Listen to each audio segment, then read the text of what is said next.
In today's video, we examine the most terrifying Bigfoot sightings ever recorded, from 3 corrupt park rangers whose activities drew the attention of Bigfoot, to a logging crew's timber assessment that erupts into chaos, witnessing a battle between 2 cryptids.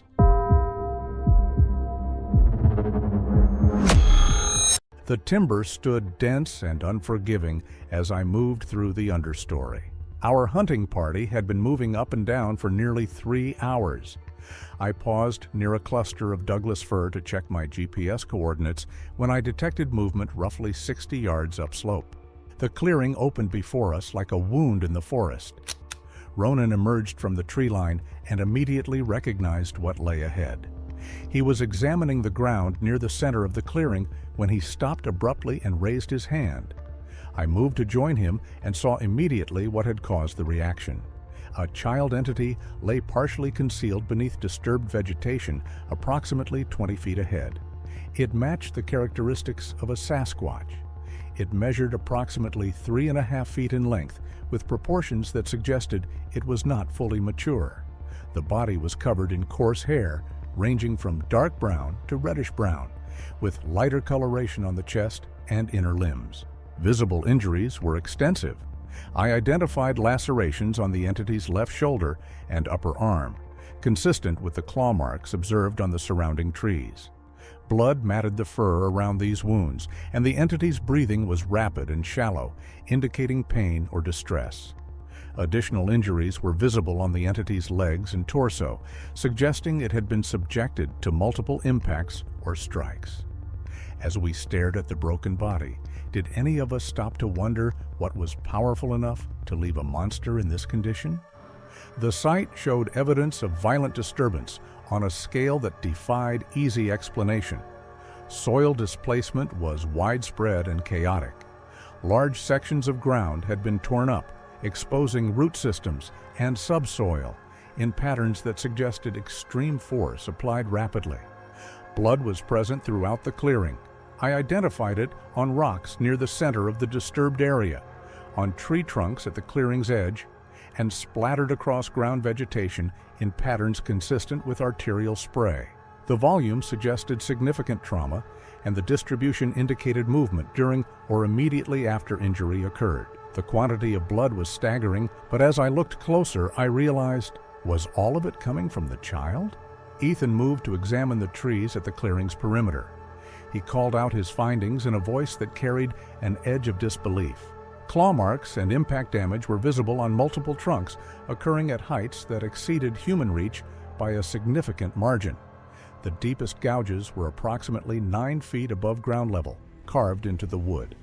I approached the marks and placed my hand against one of the gouges for scale. My fingers fit easily within the depression, but the spacing between individual claw marks suggested a hand or paw significantly larger than my own. Then the baby Bigfoot emitted high-pitched vocalizations as we approached. The sounds were clearly distress calls, rising and falling in pitch with a frequency that suggested acute pain or fear. I had heard similar vocalizations from injured wildlife, but the tonal quality was different, more complex, with variations that seemed almost linguistic in structure. No adult entities were visible within the clearing or at its perimeter. I conducted a systematic scan of the tree line, looking for movement or any indication of observation. The forest remained still and silent, but I could not shake the sensation that we were being watched from concealed positions. Is silence in a forest a sign of peace, or the collective intake of breath before a strike? I made the decision to approach the entity directly. Every protocol I had learned regarding wildlife encounters argued against physical contact with an unknown species, particularly one that was injured and distressed. But the severity of the juvenile's injuries and the absence of any adult entities suggested that leaving it in place would result in its death, either from trauma or from whatever had attacked it returning to finish what it had started. I knelt beside the juvenile entity and extended my hand slowly, speaking in low, calm tones, despite having no expectation that the creature would understand human speech. The juvenile's eyes tracked my movement, and the distress vocalizations decreased slightly in volume, though they did not cease entirely. The moment I made physical contact with the entity, the forest erupted with sound. Movement exploded from multiple positions within the surrounding timber. I heard heavy bipedal locomotion from at least 3 directions, the sounds distinct and coordinated. The movement pattern suggested repositioning rather than immediate approach. Whatever was out there was adjusting position to maintain observation while remaining concealed within forest cover. Distant vocalizations followed seconds later. The calls were deeper and more powerful than those we had heard during our approach, resonating through the clearing with enough force that I felt them in my chest. The vocalizations originated from multiple directions, creating an acoustic envelope that surrounded the clearing entirely. The baby Bigfoot responded immediately to these calls, its distress vocalizations increasing in both volume and frequency. I recognized the pattern as a response behavior. It was calling back to what I now understood were adult members of its group, likely family units responding to the distress of their young. It was a family reunion, but would the parents see us as the child's saviors or its kidnappers? Ronan moved to my position and helped lift the baby Bigfoot. The creature was heavier than its size suggested, weighing approximately 60 to 70 pounds, despite its relatively small stature. It struggled briefly, but lacked the strength to resist effectively, its injuries limiting its range of motion. I made the decision to remove the Sasquatch from the clearing immediately. Remaining in place with adult entities clearly present in the surrounding forest was tactically untenable. We needed to establish distance and reassess our situation from a more defensible position. We moved downslope, retracing our approach route, but deviating slightly to the west to take advantage of more open terrain. I carried the baby Bigfoot while Ronan took point, with Malik and Ethan maintaining rear security. The auditory signals continued throughout our transit. Vocalizations tracked our movement with precision, adjusting in direction and distance as we changed course. I noted that the calls maintained consistent spacing. The entities producing them were moving parallel to our route, matching our pace without closing distance. The baby Bigfoot continued to vocalize periodically during transit, though its calls grew weaker as we descended. I could feel the creature's breathing becoming more labored, and I increased our pace despite the difficult terrain. Whatever injuries the baby had sustained were serious, and without medical intervention, its survival was uncertain. If the child died in our arms, would the giants in the trees still let us walk out of the woods?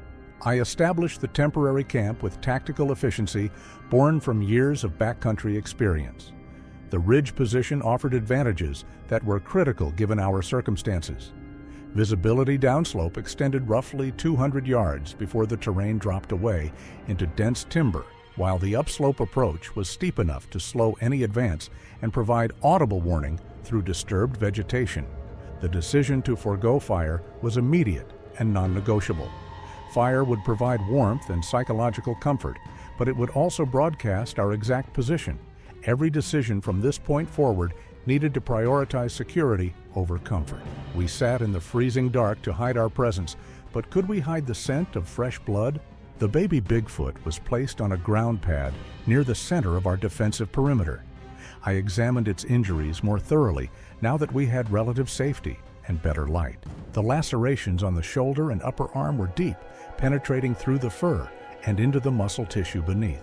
The wounds showed signs of clotting, but the juvenile had lost significant blood, and infection was a serious concern.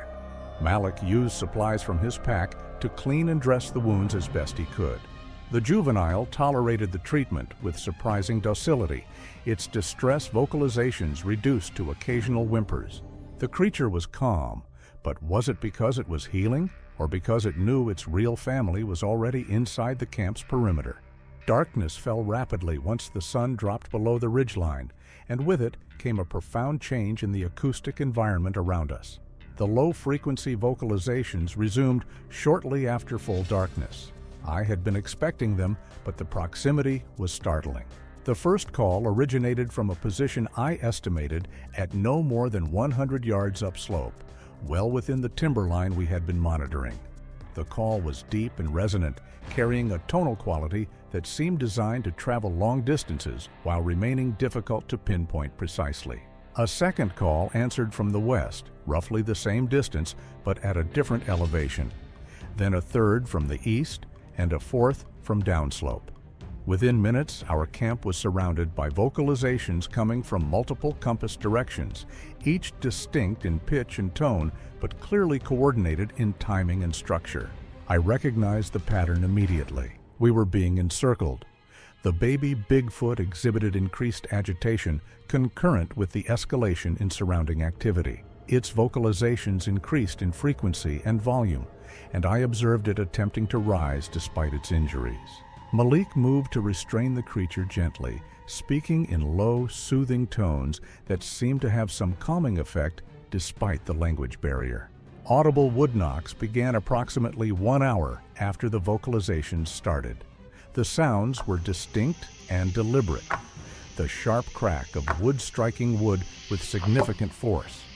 The knocks came in sequences, often 3 or 4 in rapid succession, followed by answering knocks from different directions. Then the rocks appeared. I discovered the first one during a perimeter check at approximately 12:30. A stone roughly the size of a softball had been placed at the edge of our camp, positioned carefully on a flat section of ground where it would be easily visible. The placement was deliberate. The rock had not rolled or fallen into position, but had been set there intentionally. If the creature was close enough to leave a gift, why hadn't it taken the child or our lives already? Ronan identified 2 more rocks within the next 15 minutes, both positioned at different points along our perimeter. Each stone was similar in size and had been placed with the same careful deliberation. The rocks formed a pattern that roughly mirrored the camp's defensive perimeter, as if marking or defining the boundary of the human's territory. I understood the implications immediately. The entities surrounding us were demonstrating their ability to approach the camp undetected, to move within feet of our positions without being seen or heard. The rocks were a message, a demonstration of capability, and a warning that our defensive perimeter was permeable. The psychological impact was significant. I observed increased tension in all group members, their movements becoming more cautious, and their responses to ambient sound more pronounced. The knowledge that something large and intelligent could approach within arm's reach without detection eroded the sense of security our positioning had provided. The baby Bigfoot's agitation reached a peak around 1 in the morning. Its vocalizations became almost continuous, and it struggled against Malik's restraining hands with renewed strength despite its injuries. Was the infant fighting to get away from us, or was it trying to warn us? I made the decision to initiate withdrawal approximately 1 hour before dawn. The sky was beginning to show the first hints of gray light on the eastern horizon, enough to suggest that visibility would improve within the next 30 to 40 minutes.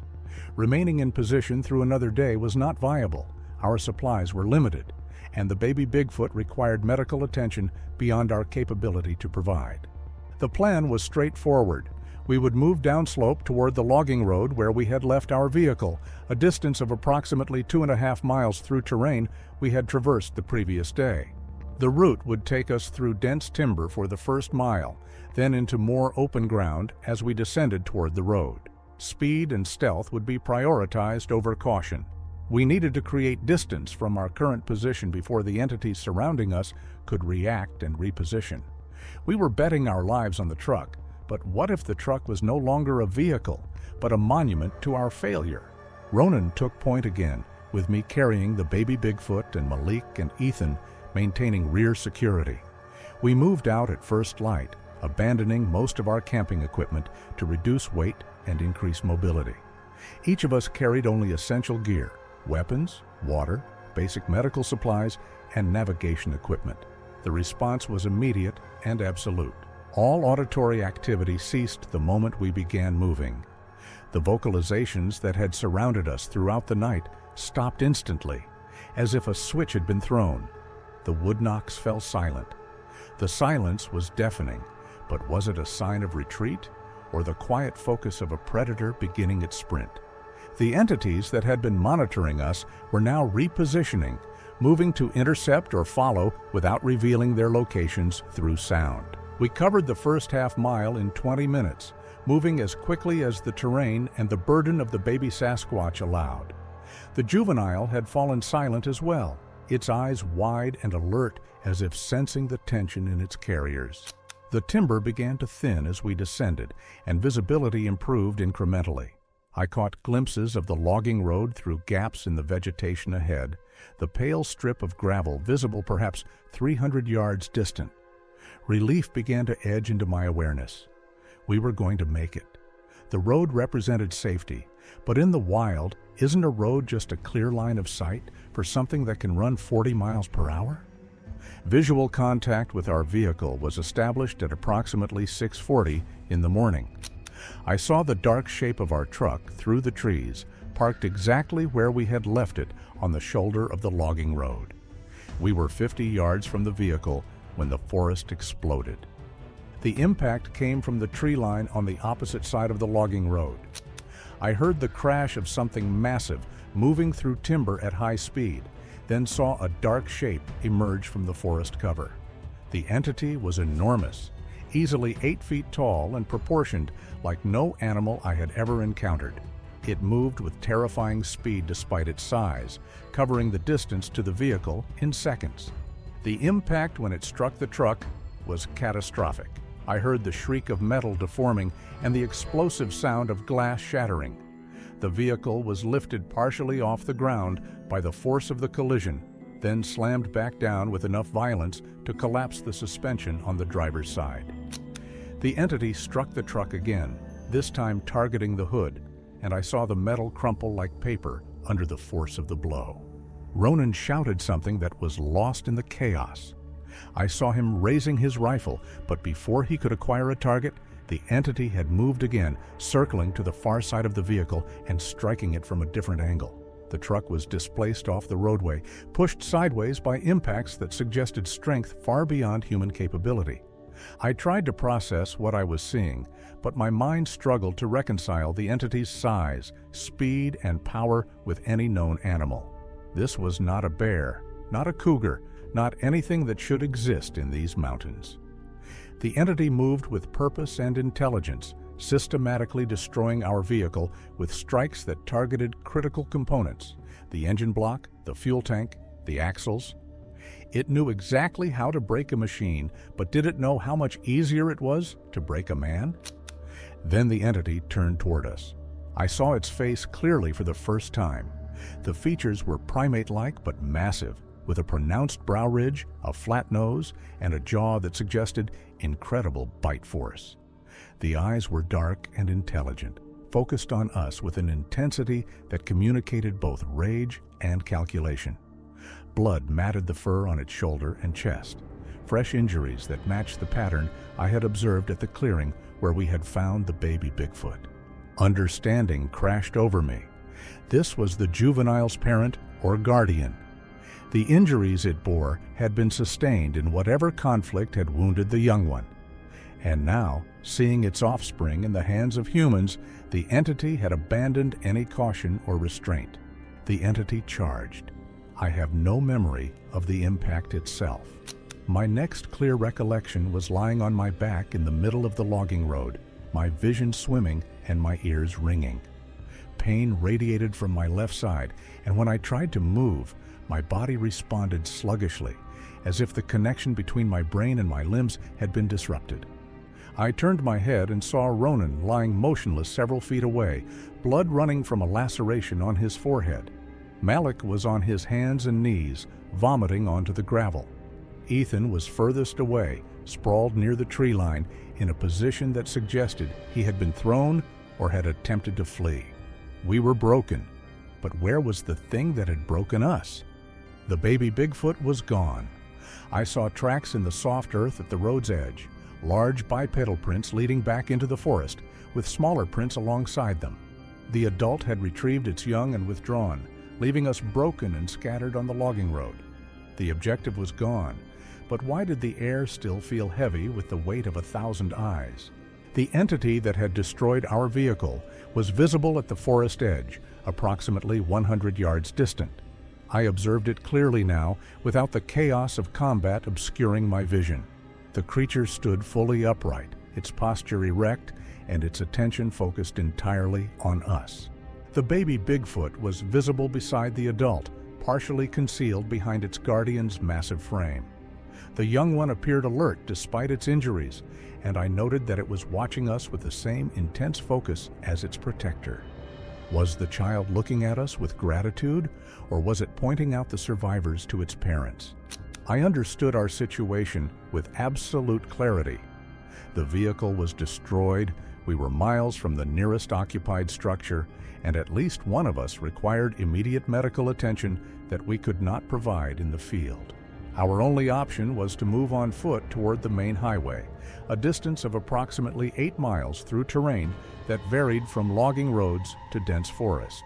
The adult Sasquatch at the forest edge represented a complication I could not fully assess. Its behavior suggested protective aggression rather than predatory intent. It had retrieved its juvenile and withdrawn, rather than pressing an attack against incapacitated humans. But its injuries and the presence of its wounded offspring created variables that made prediction impossible. Injured animals were unpredictable, and I had no framework for understanding how an injured Sasquatch might behave. I made the decision to relocate immediately. Malik helped Ethan to his feet, while Ronan gathered what salvageable equipment remained scattered around the impact site. I conducted one final assessment of our resources: 3 functional rifles, limited ammunition, basic first aid supplies, water for perhaps 12 hours, and no communication capability. It was inadequate for our situation, but it was what we had. We had guns, but as I looked at the crushed engine block of the truck, did I really believe a bullet would do anything but make the monster angrier? We began moving downslope at approximately 7:15 in the morning. Our pace was slow, limited by Ethan's condition and the cumulative effects of injury and fatigue on all of us. The adult entity began pursuit within minutes of our departure. Movement in the tree line paralleled the logging road, keeping pace with our progress but maintaining distance. It was not attempting concealment. I could see its dark shape moving through the timber, visible in gaps between trees as it tracked us. The pursuit pattern was deliberate and controlled. The entity maintained a consistent distance of approximately 70 to 100 yards, adjusting its position to match our pace and direction. Secondary movement became evident as we continued downslope. I identified at least 2 additional entities moving through the forest on the opposite side of the logging road. These individuals were less visible, maintaining deeper cover and revealing themselves only through sound and occasional glimpses of movement. The coordination suggested communication and tactical awareness. We were being herded or controlled through positioning rather than direct confrontation. We had covered approximately 1 mile when the first rock was thrown. I heard the whistle of displaced air before the impact, then the sharp crack of stone striking stone as a rock the size of a grapefruit struck the logging road 15 feet ahead of our position. The throw had come from the tree line to our right, launched with enough force to cover the distance and strike with significant velocity. The projectile was a warning, but how many warnings would we get before the rocks started finding their targets? A second rock followed within seconds, this one landing closer, perhaps 10 feet from Malik's position. Ronan called out a warning as a third rock arced through the air, passing directly over us and landing on the opposite side of the road. I increased our pace despite the risk to Ethan's condition. Remaining in the kill zone of an entity that could throw rocks with that kind of force and accuracy was tactically untenable. The logging road began to descend more steeply as we progressed, the grade increasing to perhaps 15 degrees. Visibility improved incrementally, but so did our exposure.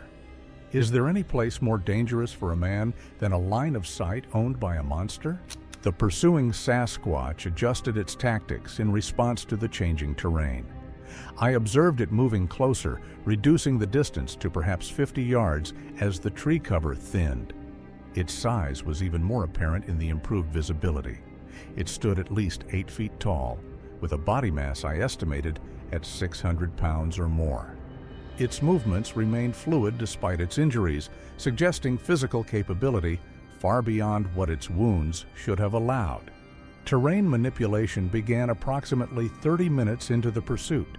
I heard the crash of a falling tree behind us, then saw a large Douglas fir toppling across the logging road perhaps 200 yards back. The tree had not fallen naturally.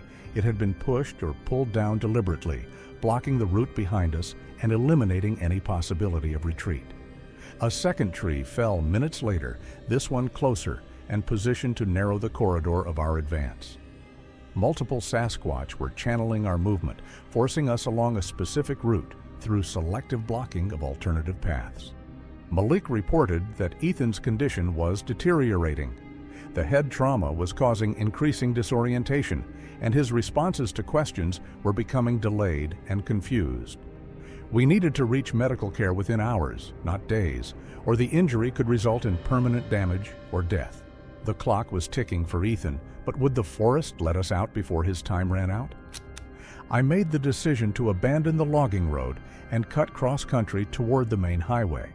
The route would be more difficult and take us through denser cover, but it would also be more direct and might allow us to break contact with our pursuers. I led the group off the road and into a ravine that descended sharply toward a creek drainage visible below.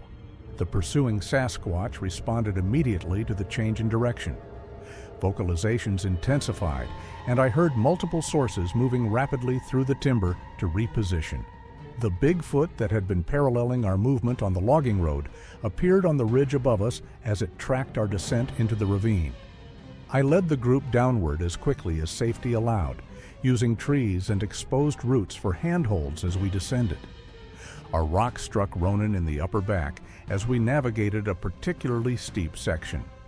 The impact drove him forward, and he lost his footing, sliding several feet down the slope before catching himself against a tree trunk. The throw had come from above, launched by the Bigfoot on the ridge with enough force to cause significant bruising despite Ronan's heavy jacket. I realized with cold certainty that the entities were escalating. The throws were no longer warning shots or demonstrations. They were targeting us directly with intent to injure or disable. The pursuit had transitioned from monitoring to active engagement. We were now in a war of attrition, but how do you win a fight against an enemy that uses the mountain itself as a weapon? More rocks followed in rapid succession. I heard them whistling through the air, striking trees and ground around our position with impacts that sent up sprays of dirt and bark. One stone struck a tree trunk inches from Malik's head, the impact loud enough to make my ears ring. Another hit the ground between my feet, the force of the strike sufficient to embed the rock several inches into the soft earth. We reached the creek at the bottom of the ravine and splashed across without pausing. The water was shallow but fast-moving, fed by snowmelt from higher elevations. I led them up the opposite bank and into a section of younger timber that offered some concealment but limited visibility. Ethan collapsed as we crested the bank. Malik called out urgently, and I turned to see him lying motionless on the ground, his eyes closed and his breathing shallow. The combination of head trauma, physical exertion, and stress had overwhelmed his body's ability to compensate. I raised my rifle and fired a warning shot into the air. The report echoed through the ravine, sharp and unmistakable. The entity on the ridge paused, the rock still held, but not thrown. For several seconds, human and creature regarded each other across the distance, each assessing the other's intent and capability. The entity lowered the rock slowly and stepped back from the ridge edge, disappearing from view.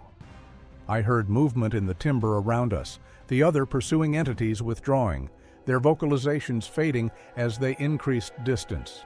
The gunshot had altered the dynamic, introducing a variable the entities apparently chose not to test further.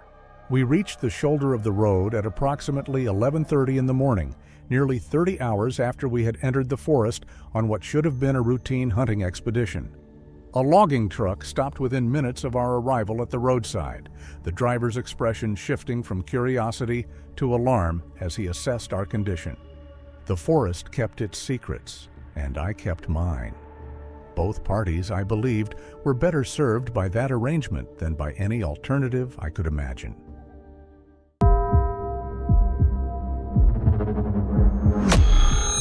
Rangers Burke, Hayes, and Novak weren't the dedicated conservationists the public believed them to be. For months, they had conducted a reign of terror through the protected forest.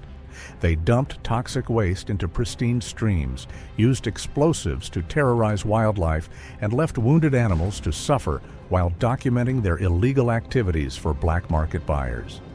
But something ancient had been watching from the shadows. Massive 24-inch footprints appeared overnight around their kill sites, pressed 8 inches deep into the earth in ritualistic circles. Trees showed fresh damage, gouges torn by 6-inch claws at impossible heights. The forest itself began to change. Streams ran darker, animals fled certain areas, and an unnatural cold settled over their usual haunts. The temperature around the Rangers' patrol routes began dropping without explanation. Electronic equipment malfunctioned with increasing frequency, and an oppressive silence replaced the normal forest sounds. Even the insects seemed to sense something approaching, something that possessed both perfect memory and the capability for terrible revenge. Local wildlife began exhibiting bizarre behavior patterns that defied scientific explanation. Deer gathered in unnaturally large herds, standing motionless in clearings as if participating in some kind of vigil. Birds fell silent for hours at a time, creating acoustic voids that stretched for miles through the forest. The very ecosystem was responding to a presence that exceeded normal understanding of apex predators. The forest showed signs of systematic change that suggested intelligent interference. Certain clearings became completely barren of life, while others showed evidence of deliberate cultivation, plants arranged in geometric patterns that served no apparent biological function. Streams were diverted through new channels, carved with precision that exceeded natural erosion patterns. At 10:47 a.m., Burke's camera captured the moment that would seal their fate. A massive silhouette crouched 200 yards away, partially hidden behind ancient Douglas firs that seemed to bend inward to conceal whatever rested in their shadows. Even crouched, it towered over the surrounding undergrowth, its shoulders impossibly broad, its arms hanging with inhuman length. Dark fur covered a frame that seemed to absorb light rather than reflect it. Burke identified the creature as a large bear and signaled to his colleagues to prepare for engagement. The forest around the creature had fallen completely silent. No birds, no insects, just oppressive quiet that stretched in all directions as if nature itself was holding its breath. The acoustic vacuum extended far beyond what any single animal should be capable of creating. Both rangers took aim with military-grade rifles, weapons they had used to kill dozens of protected animals in their systematic campaign of destruction. The creature's head turned slowly in their direction, regarding them with ancient, intelligent eyes that reflected their camera lights with inner fire. The way it studied them suggested recognition rather than surprise. This wasn't a random encounter. The first shot struck the creature in the shoulder, producing a roar unlike anything documented in North American wildlife recordings. The sound came from the earth itself, a vibration that traveled through the ground and into their bones. Seismic equipment miles away would later register tremors corresponding to the exact timing of the vocalization, suggesting vocal cords and respiratory capacity far exceeding any known mammal. Bigfoot rose to its full height with fluid grace that belied its massive size, revealing nearly 10 feet of muscled fury covered in dark, matted fur that moved independently in the still air. Its face displayed a grotesque fusion of human intelligence and primordial rage, with eyes that locked onto each ranger individually, as if cataloging their faces for systematic elimination. Scars covered the creature's visible flesh, evidence of previous encounters with humans who had made the same fatal mistake. Some were fresh, still pink with recent healing, while others were ancient white lines that spoke of centuries of conflict. Each mark told a story of violence and survival, painting a picture of something that had been hunted but never conquered.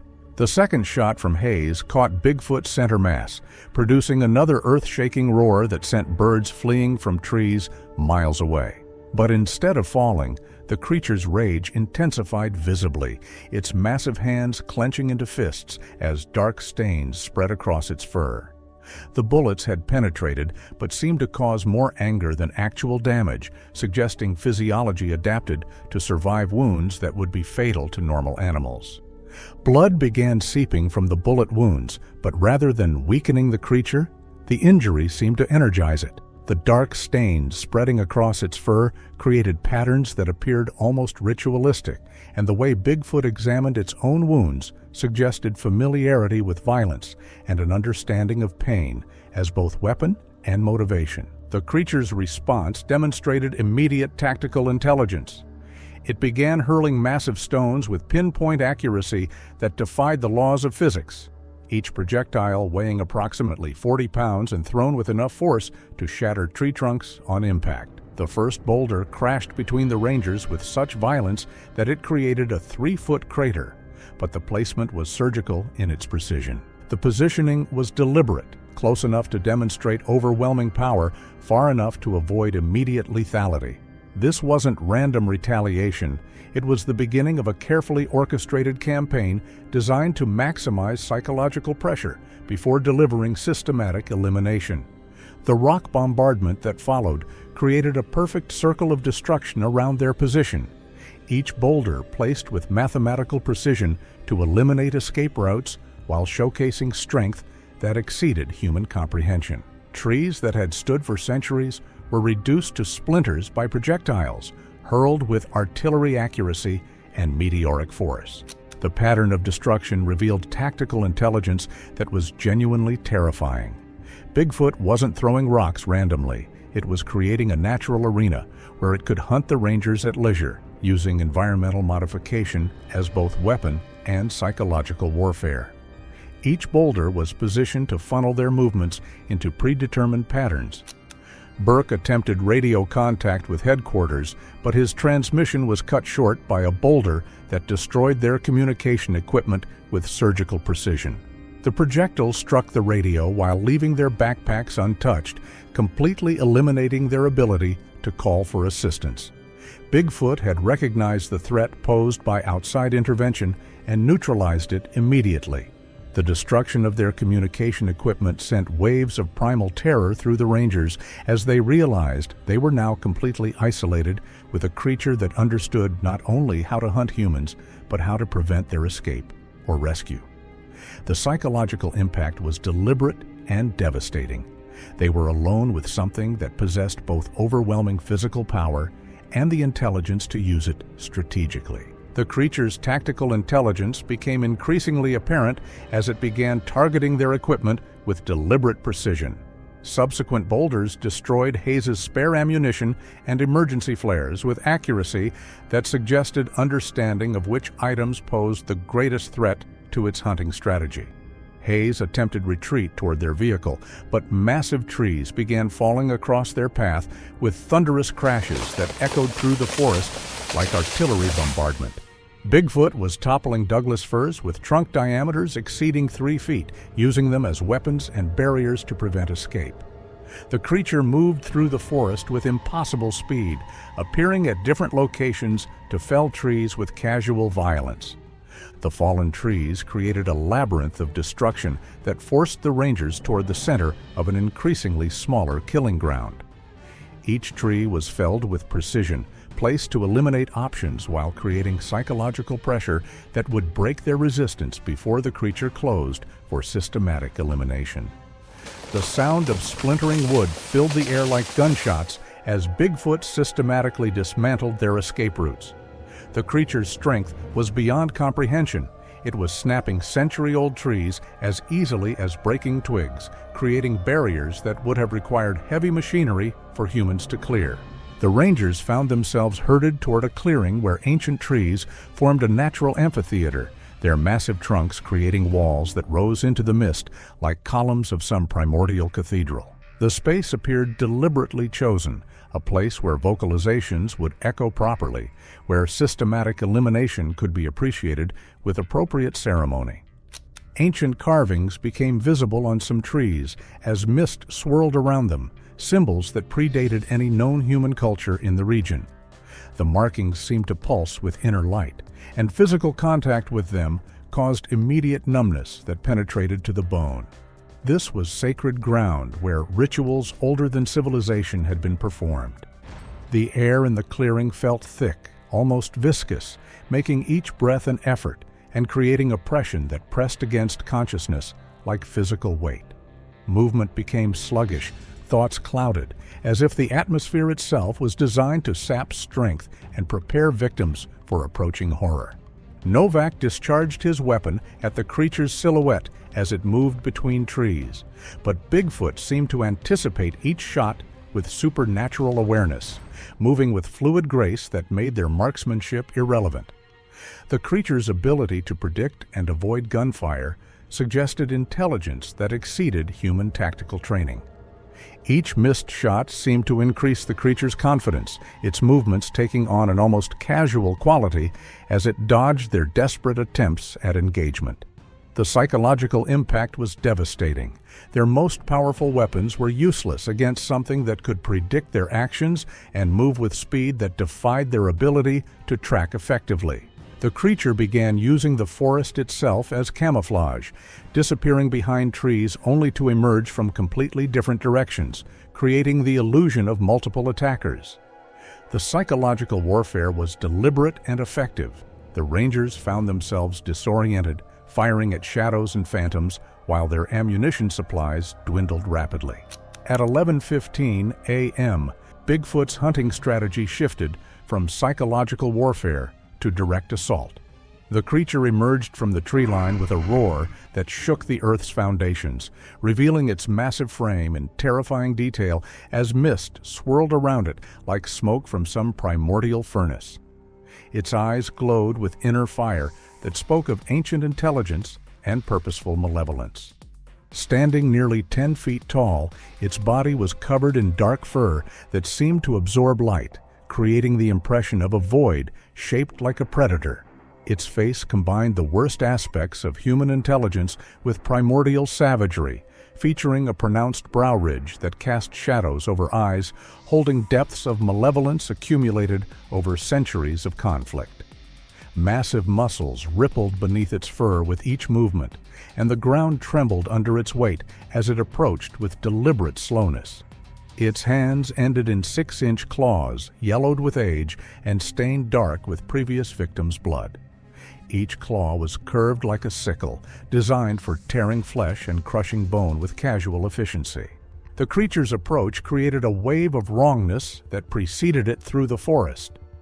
Plant life withered as it passed, leaves turning black and falling in unnatural patterns. The temperature dropped dramatically in its wake, and the ranger's breath became visible as frost formed on nearby surfaces despite the October warmth. Burke became the first target, selected perhaps because he had fired the initial shot that began this encounter. Bigfoot moved with impossible speed for something of its size, crossing 50 yards in less than 3 seconds while maintaining perfect balance and coordination. The creature's approach resembled a freight train with a predatory cat's agility. Overwhelming power combined with precision that defied natural law. The ground shook with each thunderous step, creating small seismic disturbances that knocked the Rangers off balance and made accurate shooting impossible. Burke's camera captured every horrifying detail of the approach, the intelligent malice in the creature's eyes, the way its massive hands flexed in anticipation, the deliberate slowness it adopted as it closed the final distance. Burke raised his rifle for one final shot, but Bigfoot moved with impossible speed, covering the last 10 yards in a single bound that defied physics. The creature's massive shadow fell across Burke like an eclipse, and his camera recorded the moment those enormous hands reached for him with surgical precision. The creature's massive hand closed around Burke's torso, lifting him off the ground with casual ease, while his body camera recorded every horrifying detail. Burke's vocalizations echoed through the forest as Bigfoot's grip tightened methodically, each finger applying pressure with surgical precision to maximize damage while avoiding immediate death. Burke's rib cage began fracturing under tremendous pressure, internal organs shifting and compressing under forces that exceeded human tolerance. The creature's grip was calculated, designed to cause maximum trauma while maintaining consciousness for whatever procedures were to follow. His camera captured the ancient malevolence in Bigfoot's eyes as it studied his agony with scientific interest. But as Burke's skeletal structure began failing catastrophically, his body camera was caught in the creature's grip and compressed along with his torso. The lens cracked first, creating spiderweb fractures across the footage before the entire unit was crushed into twisted metal and plastic fragments. Burke's final moments disappeared into electronic static and the sound of destroying technology. The camera's audio systems continued functioning for several more seconds through the damaged casing, recording muffled sounds, Burke's weakening vocalizations, wet sounds of internal trauma, and something else that chilled investigators. Bigfoot's low, satisfied rumbling like a predator expressing contentment over fresh prey. Bigfoot carried the injured ranger toward the tree line, while Hayes and Novak observed in paralyzed horror, their weapons forgotten in trembling hands. The creature moved with deliberate slowness, ensuring the remaining rangers could witness their colleague being transported into the darkness beyond recovery. The sounds that emerged from the forest spoke of procedures no human mind was equipped to process. Wet, tearing sounds mixed with Burke's fading vocalizations, creating acoustic patterns that would haunt his colleagues for whatever time remained to them. The systematic nature of the sounds suggested rituals and procedures that went far beyond simple predation. When silence returned after an extended period, it carried knowledge that Burke was permanently lost, transported into darkness from which no rescue was possible. But more disturbing than silence was what followed, Bigfoot's triumphant roar echoing from deep within the forest, a sound of satisfaction that spoke of justice delivered and anticipation for remaining targets.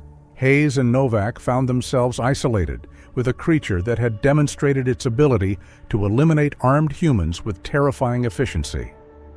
The forest around them pulsed with malevolent energy, and shadows began moving independently of their sources, reaching toward the surviving rangers with tendrils of darkness that seemed almost corporeal.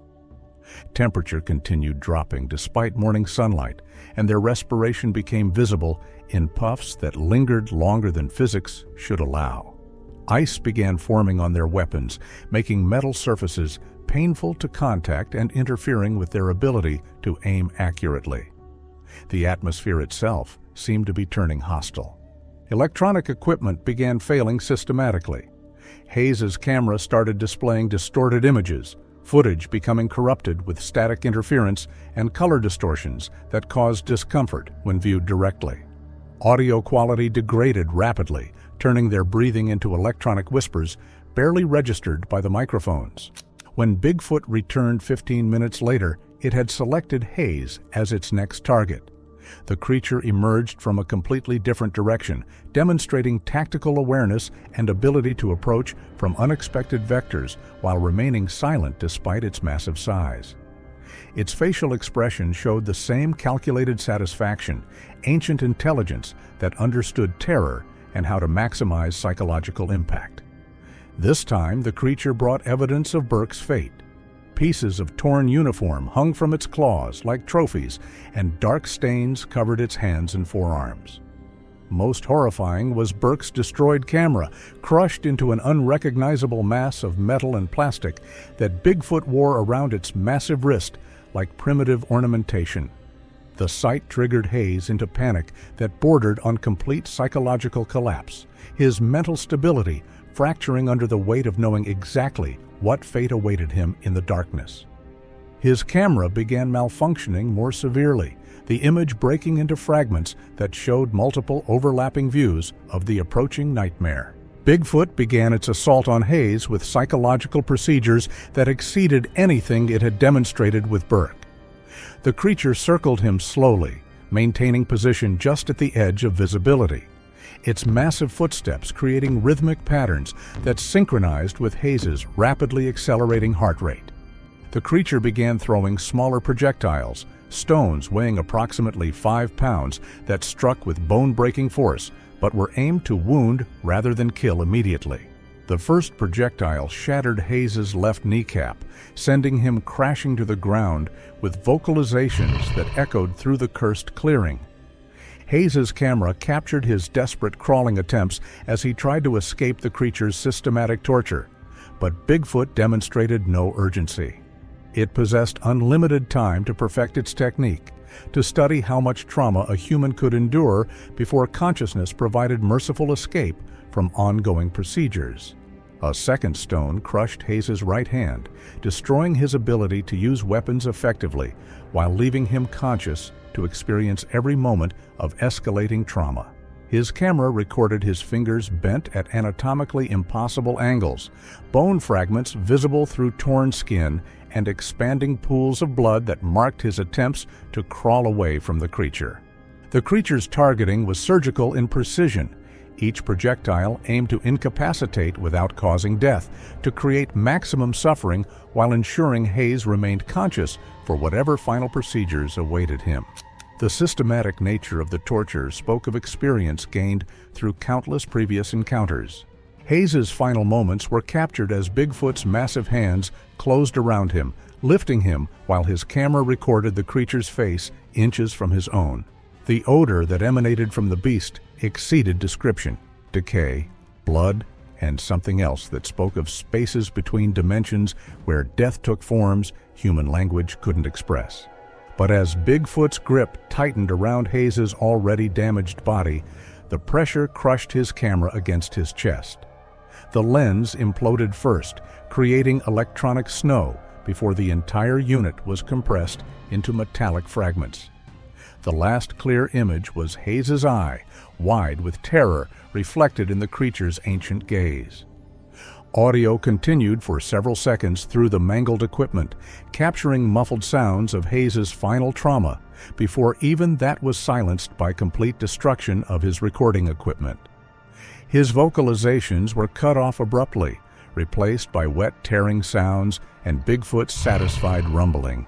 Then the creature carried him into the forest, and all that remained was acoustic echoes bouncing off ancient trees like prayers to deities that demanded blood sacrifice. Novak found himself completely isolated with a creature that had methodically eliminated 2 armed opponents while deliberately destroying their ability to record its procedures. His camera was beginning to show signs of the same electronic interference that had plagued his colleagues, image quality degrading as if the creature's presence corrupted technology itself.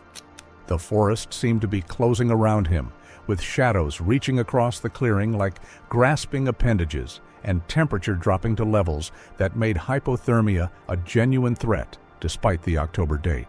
His respiration came in visible puffs that crystallized in the air, creating ice particles that fell like precipitation in the supernatural cold. Novak's final engagement began with desperate resistance, born of absolute terror. He discharged his remaining ammunition at every shadow that moved, every sound that suggested the creature's approach, but Bigfoot had learned to use the ranger's fear against them, creating false targets and phantom sounds that wasted precious ordnance. The creature's psychological warfare reached new levels of sophistication as it began producing vocalizations that mimicked Burke and Hayes, calling for assistance from the darkness in tones that were almost convincing until they dissolved into inhuman sounds that seemed to emanate from everywhere simultaneously. When Novak's ammunition was finally exhausted, Bigfoot emerged from the tree line for the final engagement, its massive form silhouetted against the unnatural mist that had settled over the clearing. The creature moved with unhurried confidence, aware its prey was now defenseless and prepared for whatever ritual conclusion it had planned. Novak discarded his useless weapon and attempted escape, but his legs betrayed him, trembling with terror that had robbed him of coordination. The forest itself seemed to work against his retreat, with root systems rising to impede his progress and branches reaching down to snare his equipment. But as Bigfoot closed the distance for final elimination, Novak's camera captured something that would haunt investigators for years. Additional shapes moving in the shadows beyond the tree line. multiple figures that suggested this creature was not alone in its domain. The rangers hadn't merely encountered a single predator. They had stumbled into the hunting grounds of an entire population. The camera's final clear images showed these additional figures surrounding the clearing, their eyes reflecting the strange illumination that seemed to emanate from the carvings on ancient trees. They were observing, learning, perhaps even evaluating the creature's performance as it concluded its systematic elimination of the intruders. When Bigfoot reached him, Novak's camera captured his own terrified reflection in those ancient, intelligent eyes before the creature's massive hand closed around his throat. The grip was deliberate and controlled, applying pressure sufficient to incapacitate without causing immediate death. The creature lifted Novak effortlessly, his boots leaving the ground as those massive fingers tightened around his windpipe. Novak clawed desperately at the creature's arm, his fingernails scraping uselessly against fur and muscle that felt like steel cable beneath thick hide. His camera swayed wildly, capturing disorienting glimpses of the forest canopy spinning overhead. Bigfoot carried him toward a fallen Douglas fir, where drag marks in the earth suggested the others had been taken. The massive log was stained dark with blood, and scattered around its base were fragments of torn clothing, pieces of equipment, and other evidence of the creature's previous work.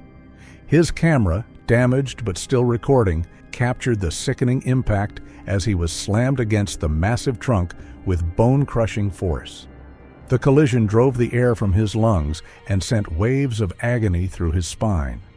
Novak's vision blurred, but he could see Bigfoot studying him with cold calculation, as if deciding exactly how to proceed. Bigfoot's claws raked across Novak's chest, tearing through his tactical vest like paper. The Kevlar that was designed to stop bullets offered no protection against 6-inch talons backed by inhuman strength. The creature's movements were methodical, calculated, each strike designed to incapacitate rather than kill quickly, as if it wanted to savor the process. Novak's screams echoed through the forest as those claws left deep gouges across his torso, parting flesh and muscle with surgical precision. Blood soaked through his torn clothing, pooling on the forest floor beneath him. The creature paused between each strike, watching his face intently, studying his expressions of agony with scientific interest. The ranger tried to fight back, throwing weak punches at the creature's massive torso, but his fists bounced off muscle and bone that felt like hitting a concrete wall. Bigfoot seemed almost amused by his futile resistance, allowing him to exhaust himself before continuing its systematic destruction. The creature grabbed his left arm and twisted with casual brutality, the sound of snapping bone audible over Novak's weakening cries. His shoulder dislocated with a wet pop, and his arm hung at an impossible angle, useless and screaming with pain. Bigfoot examined its work with satisfaction before moving to his right leg. The systematic breaking continued. Ribs cracked under precise pressure. His right ankle was twisted until tendons snapped. His collarbone was crushed between massive fingers. Each injury was calculated to cause maximum pain while keeping him conscious, as if the creature had perfected this technique through countless previous encounters. As consciousness began to fade from blood loss and trauma, Novak's camera captured one final clear image. Bigfoot's face inches from his own, studying his dying expression with cold intelligence. There was no rage in those ancient eyes now, only professional satisfaction at work well done. Then the creature's massive hand closed around both the camera and Novak's skull, crushing them together in one final devastating grip. The electronic device imploded with a shower of sparks before going permanently dark, taking with it the last evidence of the ranger's fate. The creature moved through this work with methodical purpose, smearing blood on rocks and tree trunks in simple but effective patterns. These weren't ancient symbols, but practical markings, scent markers that would warn other animals and attract scavengers to clean up the remains, while simultaneously marking territory boundaries that other predators would respect. With its work complete, Bigfoot moved to the center of the clearing and released a final roar that echoed through the forest. Not triumph, but a territorial call, informing the others that the threat had been eliminated and the boundaries of their domain remained secure. The sound carried for miles, a warning that would keep other humans away from this cursed ground for generations to come. The creature took one final look at its handiwork before disappearing into the forest depths, leaving behind a scene that would haunt anyone unfortunate enough to discover it. The corrupt rangers had learned too late that some territories are protected by guardians far more powerful than any human authority, and that systematic destruction of the natural world will eventually be met with systematic and perfectly calculated revenge.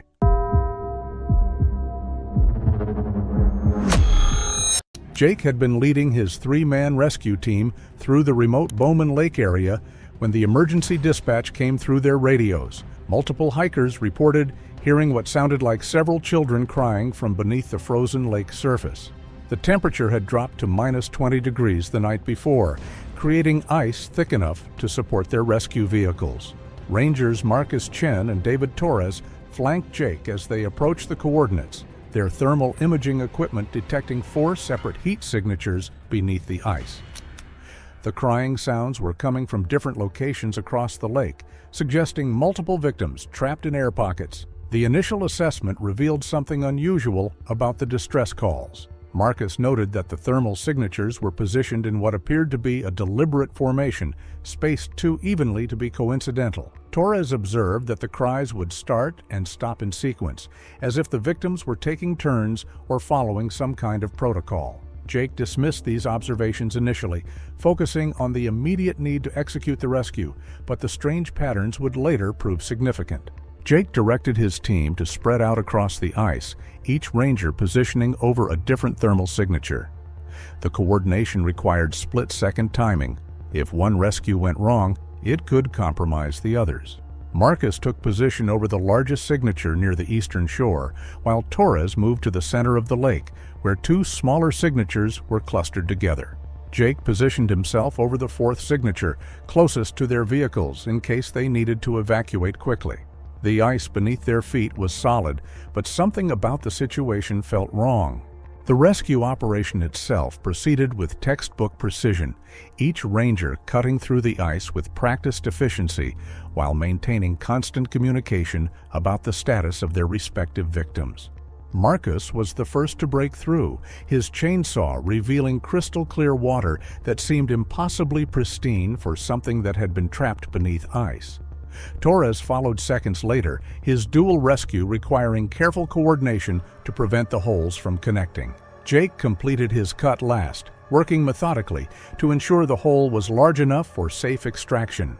The creatures they pulled from the icy water defied every protocol they'd been trained to follow. Small forms covered in dark fur, with faces that were disturbingly human-like, yet unmistakably something else entirely.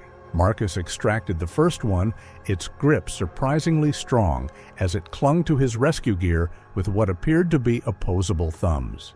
Torres managed to retrieve 2 from adjacent holes, both creatures immediately reaching for each other once they were on the surface, displaying social bonding that seemed far too advanced for any known animal species. Jake pulled the 4th from the water, and when it gripped his glove and looked directly into his eyes, he felt the unmistakable sensation of being studied by an intelligence that understood exactly what was happening. Each creature was roughly the size of a human toddler, but with muscle density that suggested incredible strength for their size. Their fur was thick and water-resistant, clearly adapted for harsh mountain conditions, and their eyes held a depth of awareness that made the rangers increasingly uncomfortable. The creature's hands were remarkably human-like, with long fingers and fully opposable thumbs that they used to grip the rangers' equipment with startling dexterity. Most unsettling was their silence. After the initial rescue, they stopped crying entirely and began observing their surroundings with an alertness that suggested they were assessing the situation and their captors. The physical examination each ranger conducted as part of standard rescue protocol revealed additional anomalies that challenged their understanding of what they had found.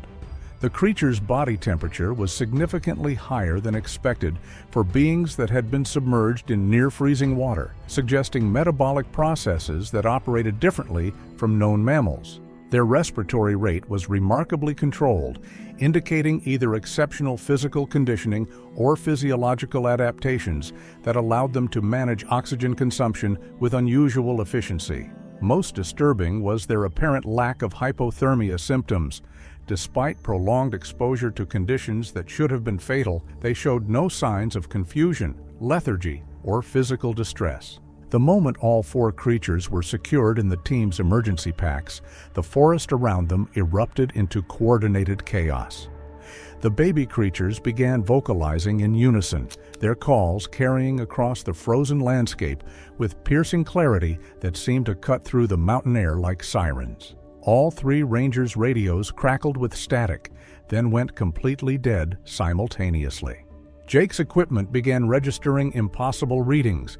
His GPS showed multiple conflicting locations, his altimeter fluctuated wildly, and his thermometer recorded temperature swings that defied the stable winter conditions. The electromagnetic interference was so severe that even their backup communication devices failed to function. The equipment malfunctions extended beyond simple electronic failure.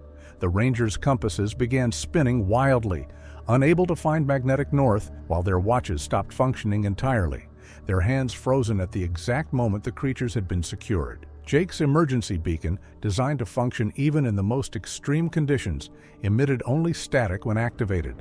The systematic failure of all their technological equipment suggested interference on a scale that defied explanation, as if the creature's presence was somehow disrupting the fundamental electromagnetic fields that their devices relied upon.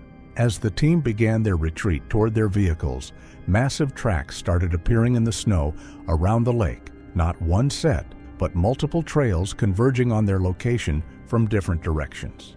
The prints were far too large to be human, spaced with strides that suggested creatures moving with both incredible size and tactical coordination. Marcus counted at least 6 different sets of tracks, all heading directly toward their position. Each track was still warm, melting the snow around its edges, which meant their makers had been close enough to watch the entire rescue operation. The depth of the impressions suggested creatures weighing several hundred pounds each, moving with surprising stealth until this moment. The track analysis revealed disturbing details about their pursuers' capabilities and organization. The footprints showed evidence of deliberate placement, with each step positioned to provide maximum stability while minimizing noise, a level of tactical awareness that suggested military-style training or instinctive knowledge passed down through generations. The spacing between tracks indicated creatures capable of covering ground at remarkable speed when necessary, but choosing to move with careful deliberation that prioritized stealth over velocity. Most unsettling was the discovery of what appeared to be handprints in the snow near several of the tracks, suggesting the creatures had been moving on all fours when stealth was paramount, then transitioning to bipedal locomotion when speed became more important. The first sign of organized pursuit came as the team reached the tree line.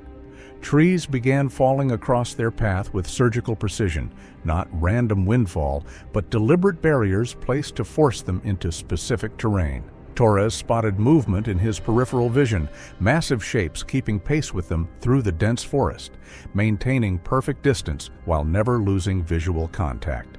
The baby creatures in their packs had grown quiet but alert, their large eyes tracking movements the Rangers couldn't see. Behind them, the sounds of pursuit were methodical, coordinated, and getting closer with each passing minute.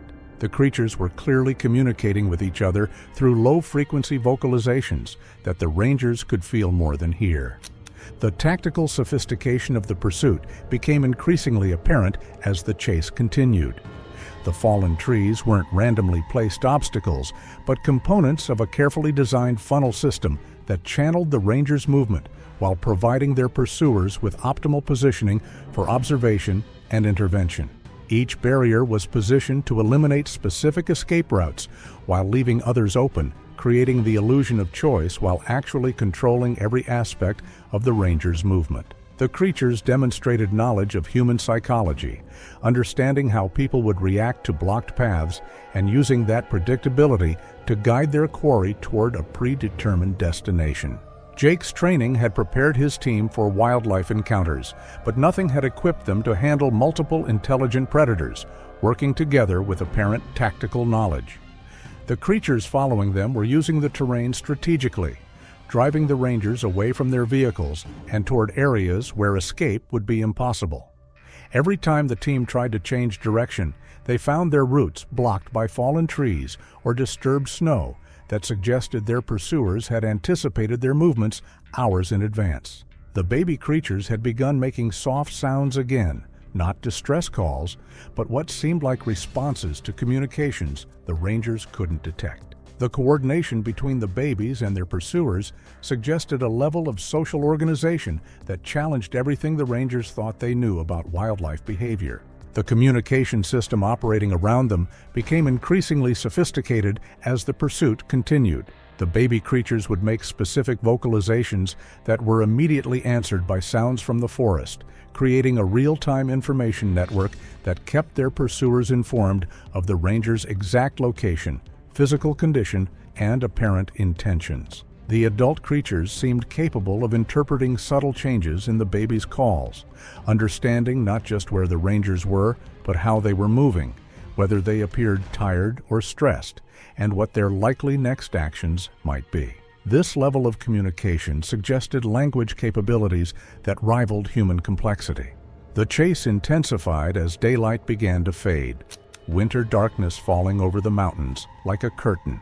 The sounds of pursuit grew bolder, multiple sets of heavy footsteps, coordinated movement through the underbrush, and occasionally vocalizations that carried emotional complexity none of the rangers had ever heard from animals. Marcus realized with growing dread that they weren't being chased by predators driven by instinct. They were being hunted by parents whose children had been taken. The intelligence behind the pursuit was planning something far more sophisticated than simple retrieval. The creatures were herding them like experienced hunters, using the terrain and their superior knowledge of the area to control every aspect of the chase. The emotional dimension of the pursuit became increasingly apparent as darkness fell. The vocalizations from their pursuers carried tones that were unmistakably parental. Concern, determination, and carefully controlled anger that spoke to universal experiences of family protection. The creatures weren't simply trying to recover their offspring. They were managing a complex situation that required balancing their desire for immediate reunion with the need to assess whether the humans posed an ongoing threat to their community. The sophistication of their emotional control suggested a culture with established protocols for dealing with human interference. Torres noticed that the baby creatures were becoming increasingly restless, reaching toward sounds that seemed to come from all directions. Their behavior suggested they were communicating with their pursuers, providing information about their captor's condition and location. The adult creatures following them seemed to understand exactly what the rangers were, not threats to be eliminated, but obstacles to be managed in the recovery of their offspring. The pursuit had evolved from aggressive to patient, as if the creatures were waiting for the right moment to make their move. The rangers began to realize that they were being led somewhere specific, that this wasn't a random chase, but a carefully orchestrated operation. The forest around the team began to reveal signs of long-term habitation that challenged everything they thought they knew about wilderness areas. Trees had been deliberately arranged to create pathways and observation points, stones positioned as territorial markers, and areas of the forest floor maintained with obvious intelligence.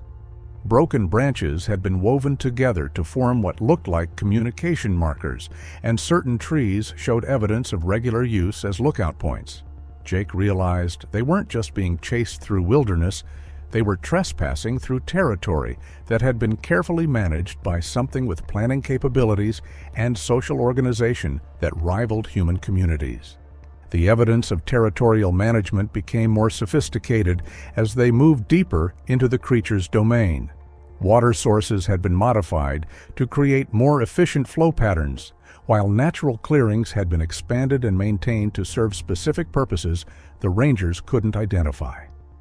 The trail system they were being forced to follow showed signs of regular maintenance, with obstacles cleared and pathways widened to accommodate large bipedal creatures. Most impressive was the integration of these modifications with the natural environment. The changes were so subtle that they would be invisible to casual observation, yet created infrastructure that served the creatures' needs while maintaining the appearance of untouched wilderness.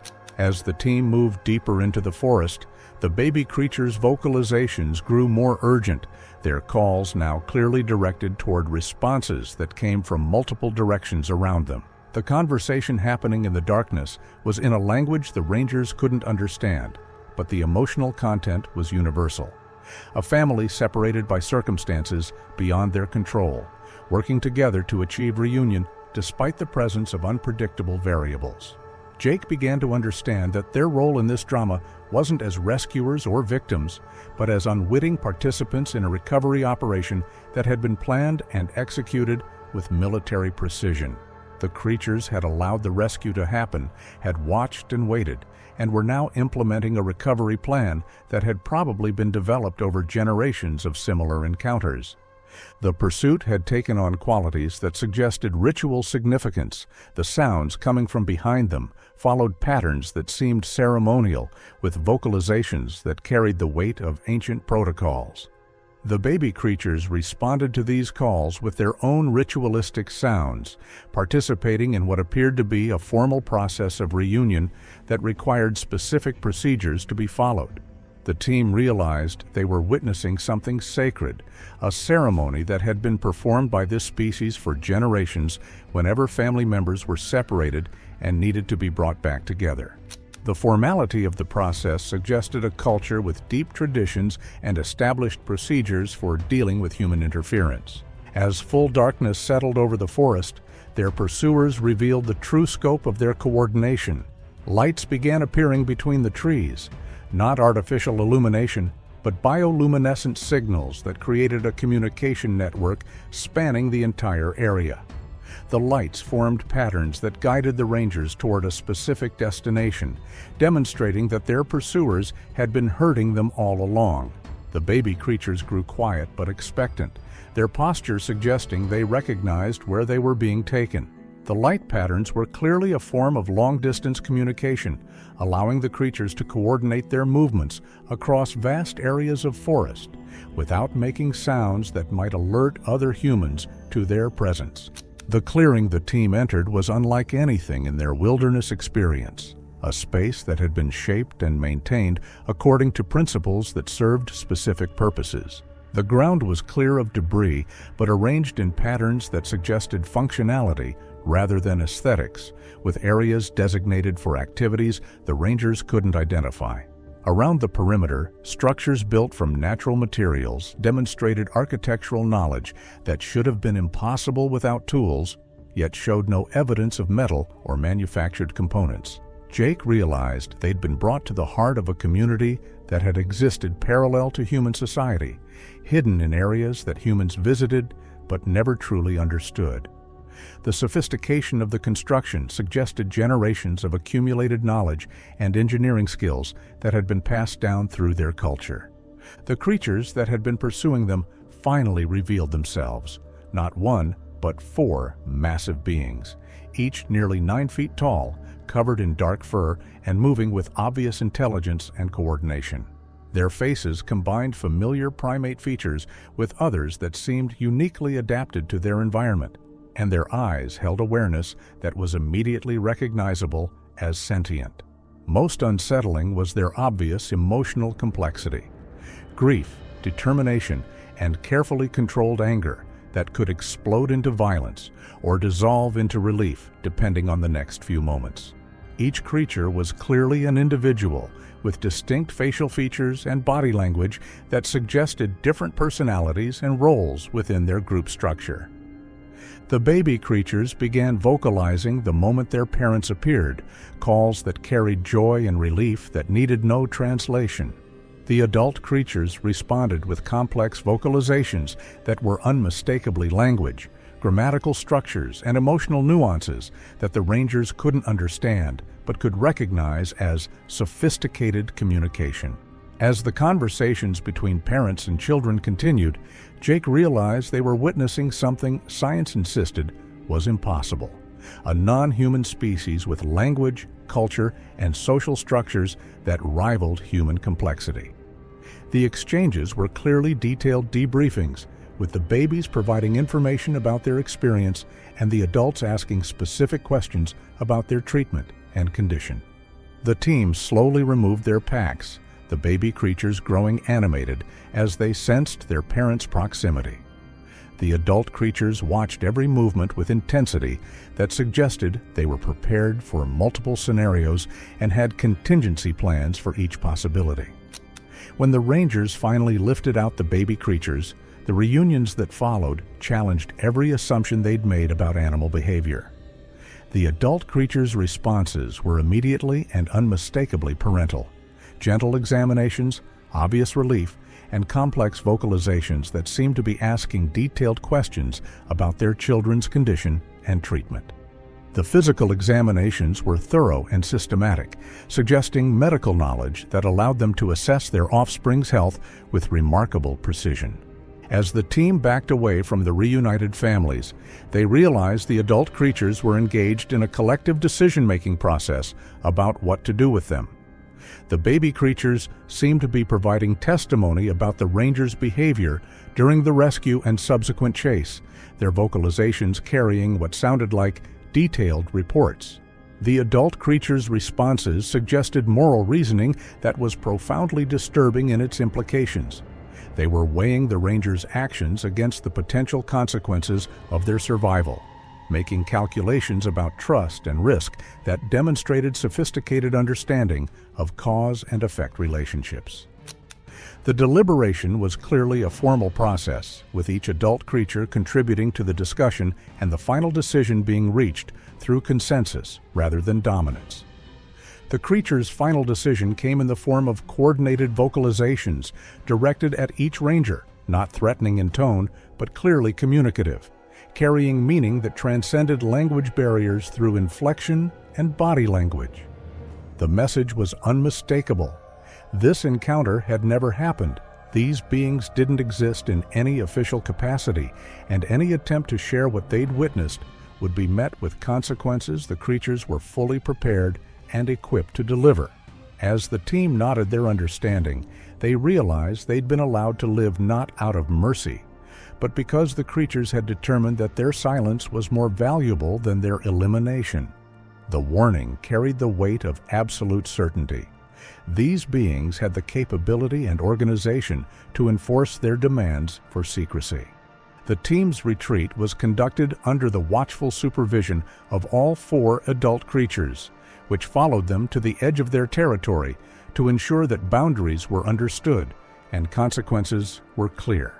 The baby creatures' calls faded behind them as they made their way back toward their vehicles, but the sounds seemed to carry further than they should have, as if the forest itself was ensuring they remembered what they'd witnessed. Their radios crackled back to life as they reached the main trail, the outside world suddenly accessible again, but the words they'd planned to speak died in their throats. The transition from the creature's domain back to normal reality was jarring, leaving them questioning whether the entire experience had actually happened. The official report the team filed described a successful rescue of bear cubs that had fallen through thin ice, a story that satisfied their supervisors and closed the case without raising uncomfortable questions that might lead to investigations they couldn't afford to have conducted. But the thermal imaging footage from their equipment told a different story entirely. Heat signatures that didn't match any cataloged animals, vocalizations that suggested linguistic complexity rather than instinctual communication and evidence of intelligence that challenged fundamental assumptions about what lived in the wilderness areas humans thought they controlled. The footage remained secured in locations known only to them, understanding that it represented proof of something the world wasn't ready to accept. Each ranger kept separate copies of the evidence, knowing that their careers and possibly their lives depended on maintaining the secret they'd been entrusted with. The lake where they'd made their discovery was quietly closed to public access, officially due to unstable ice conditions that posed unacceptable safety hazards to winter recreationists. But locals reported that the area remained active even after the closure, sounds carrying across the frozen surface on windless nights that resembled conversation more than animal calls, tracks appearing in fresh snow that were too large to be human, yet too purposeful to be random, and a persistent sense that something was watching from the tree line whenever anyone approached the restricted zone. The team returned to the area once, months later, and found evidence that the creatures had relocated. The clearing was empty, the structures dismantled with the same precision that had built them. Only subtle signs remained that something extraordinary had once called that place home. But sometimes, on quiet winter nights when the wind carried sounds from the deep forest, they wondered if the beings were really gone, or if they'd simply become more careful about hiding from a world that had proven itself unworthy of their trust. Derek had always carried his camera during logging expeditions, documenting wildlife encounters for his personal collection. But nothing had prepared him for what his lens would record that March afternoon, the first known footage of Bigfoot and dogmen engaged in mortal combat. The logging crew had been working the northern section of the Cascade Range, an area so remote that cell towers couldn't penetrate the dense canopy overhead. Isolation meant no witnesses, no backup, and no way to call for help when Bigfoot and dogmen emerged from the shadows to settle their ancient feud. Derek's crew consisted of 5 experienced loggers. Tommy Rodriguez handled the heavy machinery, but had been acting strange all morning, constantly checking over his shoulder and muttering about sounds that didn't belong. Jake Morrison and Pete Kowalski worked as a team, but today their usual banter had been replaced by nervous glances whenever the wind shifted through the canopy. The youngest member, 28-year-old Alex Chen, served as their safety coordinator, but his instruments had been registering electromagnetic anomalies that defied explanation. As afternoon shadows began stretching across the forest floor, Derek noticed his equipment registering unusual readings. His GPS flickered between coordinates that placed him in 3 different locations simultaneously, while his altimeter showed elevation changes that defied the relatively flat terrain they were working. Something was interfering with technology in ways that suggested the presence of creatures far more intelligent than any known wildlife. The first sign that something was wrong came through his peripheral vision, movement that was too large and too deliberate to be any known forest animal. Derek raised his camera instinctively, his finger hovering over the record button as something massive shifted just beyond the edge of his vision. What he saw through his viewfinder would change everything he thought he knew about the wilderness.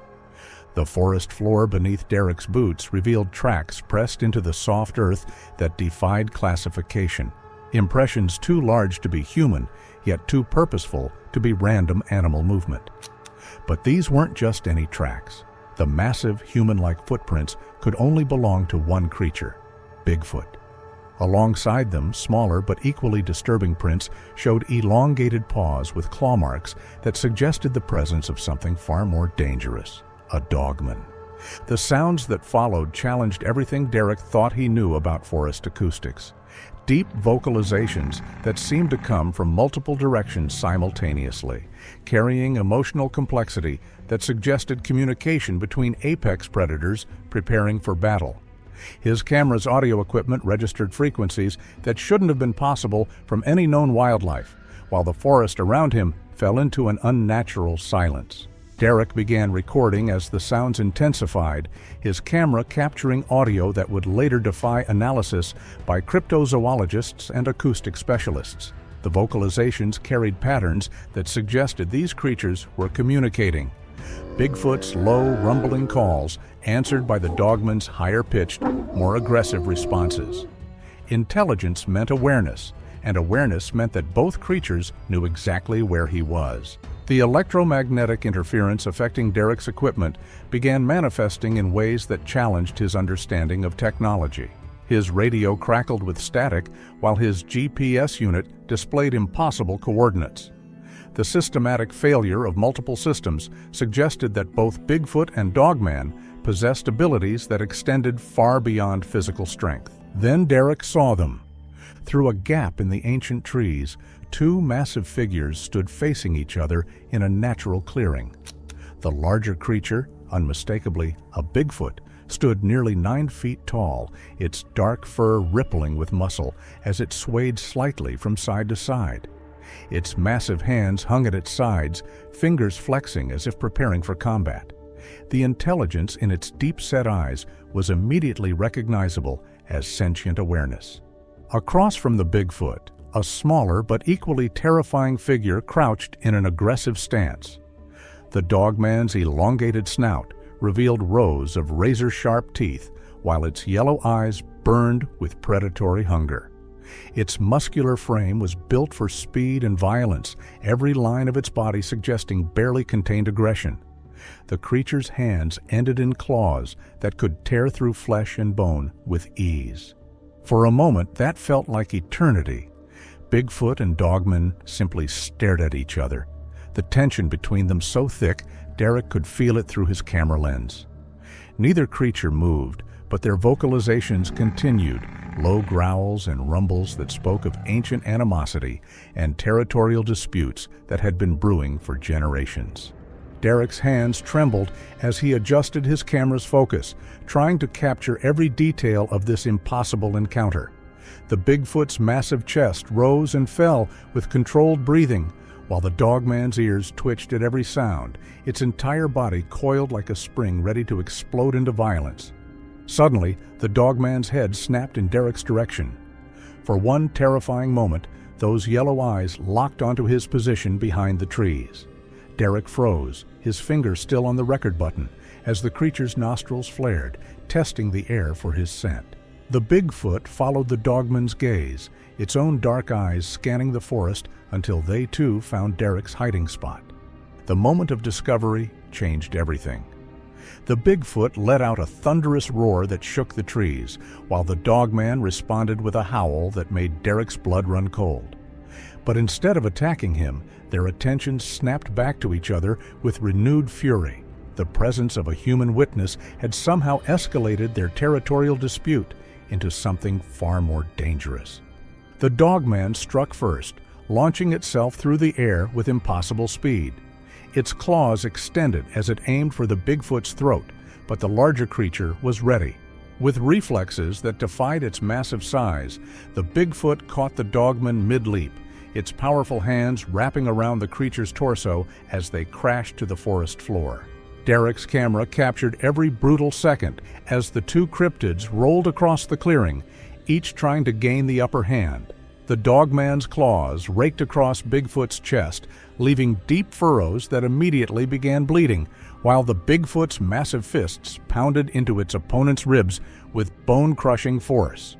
The Bigfoot managed to throw the dogman against a massive Douglas fir, the impact so violent that the ancient tree shuddered from root to crown. But the dogman recovered with frightening speed, using the tree as a springboard to launch another attack. This time its jaws found their mark, clamping down on the Bigfoot's shoulder with a sickening crunch. The Bigfoot's roar of pain and rage echoed through the forest as it grabbed the dogman by the scruff of its neck and hurled it across the clearing. The smaller creature hit the ground hard but rolled to its feet, blood dripping from its muzzle as it circled its opponent with predatory grace. Derek watched in horrified fascination as the battle intensified. The Bigfoot grabbed a fallen branch as thick as a baseball bat, wielding it like a club as it advanced on the dogman. But the canine cryptid was too quick, darting in and out of range, its claws finding flesh with each lightning-fast strike. The dogman feinted left, then spun right, its claws catching the Bigfoot across the thigh. Dark blood sprayed across the forest floor as the massive creature stumbled, giving the dogman the opening it needed. It leapt onto the Bigfoot's back, its powerful jaws seeking the vulnerable neck. But the Bigfoot had fought this battle before. It reached back with both hands, grabbed the dogman by its shoulders, and flipped it over its head with tremendous force. The dogman crashed into the earth so hard that Derek felt the impact through his boots, but it was already rolling away as Bigfoot's massive foot stomped where its head had been moments before. The dogman's strategy became clear. It was using its superior speed to wear down the larger creature, inflicting dozens of smaller wounds while avoiding the Bigfoot's devastating counterattacks. Blood now covered both creatures, their fur matted and dark as they continued their savage dance of death. The Bigfoot changed tactics, using its intelligence to turn the environment into a weapon. It grabbed handfuls of dirt and debris, hurling them at the dogman's eyes to blind it temporarily. When the smaller creature stumbled, the Bigfoot seized its chance, landing a massive blow that sent the dogman sprawling. The dogman hit a tree trunk with a sickening crack, but its resilience was extraordinary. Even as blood poured from a gash across its forehead, it rolled away from the Bigfoot's follow-up attack and came up snarling. Its yellow eyes now burned with pure hatred as it realized brute force wouldn't be enough to defeat its opponent. Derek's radio suddenly crackled to life with Tommy's panicked voice. Something was happening at the main site. Machinery was starting up on its own, chainsaws roaring to life without operators. The electromagnetic interference from the cryptid battle was affecting equipment across the entire logging operation. The dogman launched itself at Bigfoot's legs, trying to bring the massive creature down. Its claws found purchase in the thick muscle of the Bigfoot's calf, but the larger creature responded by grabbing a rock the size of a bowling ball and bringing it down toward the dogman's skull. The dogman barely rolled away in time, the rock smashing into the earth where its head had been. It came up with dirt and leaves clinging to its bloodied fur, circling the Bigfoot with renewed caution. Both creatures were breathing heavily now, their movements slightly slower, but no less deadly. The Bigfoot broke off a tree branch as thick as Derek's arm, swinging it like a massive club. The dogman ducked under the first swing, but the second caught it across the ribs with a sound like breaking wood. The creature yelped in pain but immediately retaliated, its claws raking across Bigfoot's forearm and drawing fresh blood. Alex's voice joined the radio chatter, reporting that his instruments were going haywire. Electromagnetic readings were off the charts, and something was approaching their position through the forest. Multiple somethings, moving with coordinated purpose. The battle between Bigfoot and dogman intensified, as if they could sense the approaching danger. The dogman leaped high, aiming for Bigfoot's throat, but the larger creature caught it in midair and slammed it to the ground. The dogman's claws found Bigfoot's wrist, drawing blood and forcing it to release its grip. Both creatures rolled apart, then charged at each other with renewed fury.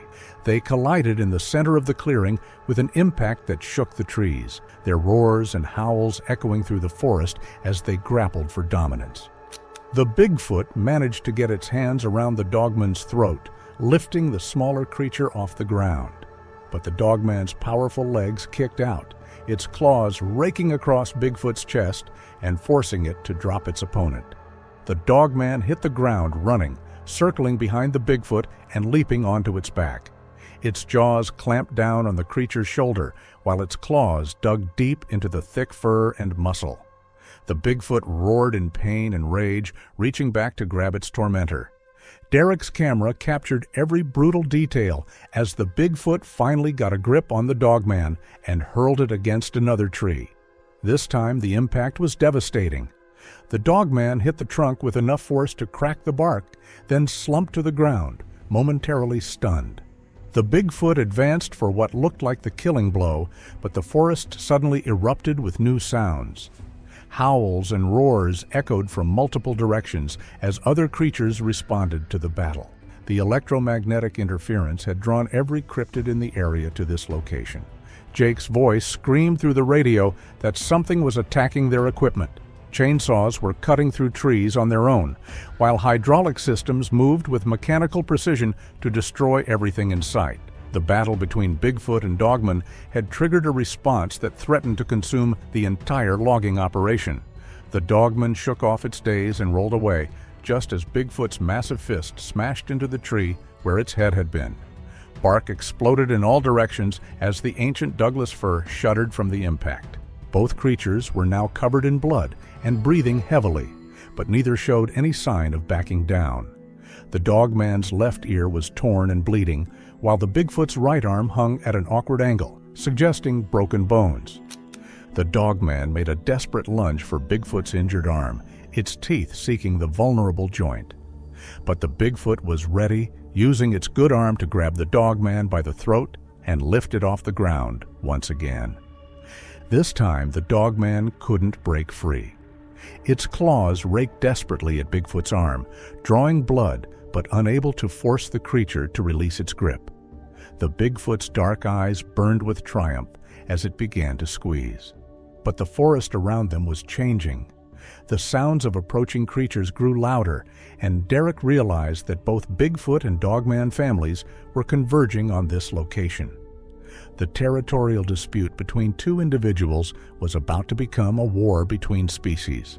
The Dogman's struggles grew weaker as Bigfoot's grip tightened around its throat. Its yellow eyes began to dim, and Derek thought he was about to witness the death of one of the world's most elusive creatures. Then the trees exploded with movement.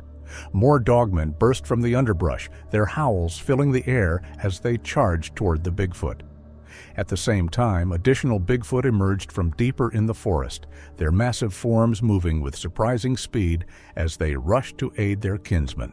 The solitary battle became a melee as creatures crashed together in the clearing.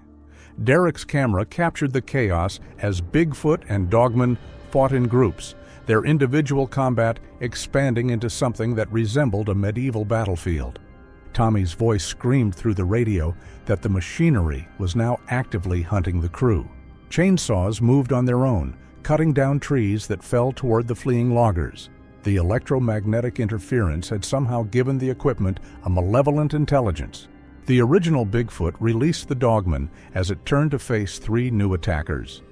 The smaller creature gasped for air, but immediately rejoined the battle, its pack instincts overriding its individual injuries. Derek watched in amazement as the forest became a war zone. Bigfoot and Dogman fought with weapons torn from the environment. Branches, rocks, and even uprooted saplings became tools of destruction. The intelligence both species displayed was undeniable as they used tactics and coordination that rivaled human military operations. A massive Bigfoot, even larger than the first, grabbed a Dogman and hurled it through the air. The creature crashed into Derek's hiding spot, its yellow eyes locking onto his for one terrifying moment before it scrambled away to rejoin the battle. Derek's position was compromised. The creatures now knew exactly where he was, but they were too engaged in their war to deal with him immediately. His camera continued recording as the battle raged around him, capturing footage that would redefine humanity's understanding of what lived in the wilderness. Pete's voice joined the radio chaos, reporting that the logging trucks were starting themselves and driving in circles, their massive tires crushing equipment and creating barriers that trapped the crew in the middle of the destruction. The battle between Bigfoot and Dogman reached a new level of intensity as more creatures arrived. Derek counted at least 6 Bigfoot and 8 Dogman now engaged in combat, their roars and howls creating a symphony of violence that echoed through the mountains. A young Dogman, smaller than the others, broke away from the main battle and charged directly at Derek's position. Its yellow eyes burned with hatred for the human who had witnessed their sacred combat. Derek's camera captured its approach in terrifying detail, every muscle, every claw, every tooth designed for killing. The creature leapt through the air, its claws extended toward Derek's throat. But before it could reach him, a massive Bigfoot intercepted it mid-flight, grabbing the Dogman and slamming it to the ground with bone-crushing force. Derek realized that the Bigfoot had saved him, but not out of any sense of protection. The creatures wanted him alive to witness their victory, to carry the message back to his own kind that this territory belonged to them. The electromagnetic interference reached critical levels as Alex's instruments exploded in showers of sparks. The battle between cryptids was generating energy that defied scientific explanation, turning the forest into a zone where the normal laws of physics no longer applied. The war between Bigfoot and Dogman showed no signs of ending. If anything, it was escalating as more creatures arrived from deeper in the wilderness. Derek's camera captured evidence of a conflict that had been raging for generations, hidden from human eyes until this moment. The machinery at the logging site had become completely autonomous, creating a mechanical army that served neither human nor cryptid interests. Chainsaws carved through trees with surgical precision, while trucks moved in patterns that suggested they were following some kind of programming that existed beyond their original design. The largest Bigfoot Derek had ever seen emerged from the tree line, standing nearly 10 feet tall with scars covering its massive frame. This was clearly the alpha of the group, and its arrival changed the dynamic of the battle immediately.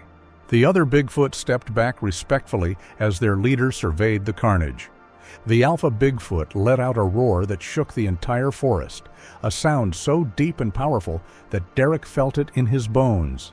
In response, an equally massive dogman appeared from the opposite direction, its yellow eyes glowing with ancient hatred. This creature was larger than the others, with battle scars that spoke of countless territorial wars. The two alpha creatures faced each other across the blood-soaked clearing, their subordinates forming a circle around them. Derek realized he was about to witness something unprecedented, a formal challenge between the leaders of both species, with the outcome determining control of this entire territory.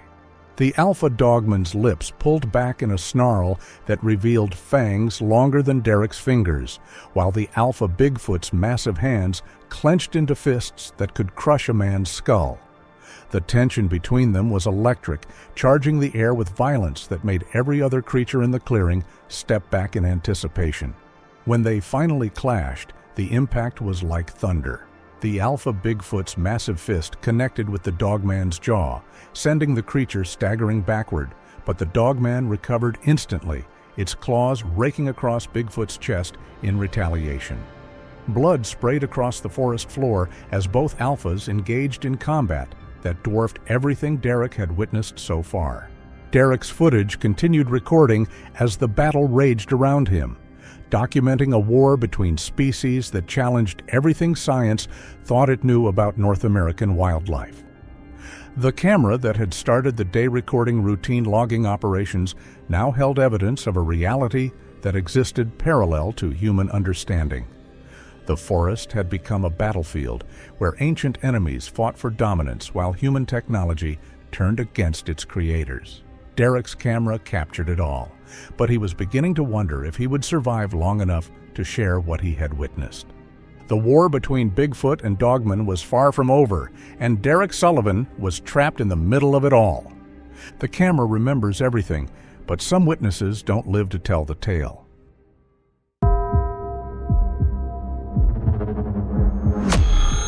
The missing person case had started 3 days earlier when Dr. Sarah Chen failed to return from what should have been a routine research expedition in the Ho River Valley. Her university colleagues revealed she'd been tracking what she believed were Bigfoot family groups. When she missed her scheduled check-in, the university contacted the Park Service with growing concern about what she might have discovered. Sarah's base camp was found exactly where she'd indicated it would be, but her equipment told a story that didn't match any scenario the search teams could explain. Her research notes were scattered across the campsite, filled with detailed observations about Bigfoot social structures, communication patterns, and territorial behaviors. Fresh Bigfoot tracks surrounded her abandoned equipment, massive footprints that were less than hours old, suggesting the creatures had been examining her campsite recently. Thomas began his search at the camp as darkness settled over the forest, his headlamp cutting through shadows that seemed to move independently of any wind. The electromagnetic interference that had affected Sarah's equipment began impacting his gear as he followed her trail deeper into the forest. Most disturbing was the effect on his night vision equipment. The thermal imaging showed massive bipedal forms moving through the forest. But these weren't distant observations. A massive shadow detached itself from a cluster of trees ahead, revealing the unmistakable silhouette of a Bigfoot standing motionless in his path. The Bigfoot that blocked Thomas's route stood nearly 9 feet tall, its massive frame covered in dark fur that seemed to absorb his headlamp beam. The creature's posture was neither threatening nor submissive. It simply stood there, studying him with obvious intelligence while making no attempt to hide. Thomas realized this was no chance encounter. The Bigfoot had deliberately positioned itself to intercept him. The being's eyes reflected his light with unmistakable sentience, and when it tilted its head slightly, Thomas understood he was being evaluated by intelligence that possessed the cognitive ability to make complex decisions. The forest around Thomas began revealing signs of active Bigfoot presence that challenged his understanding of these creatures.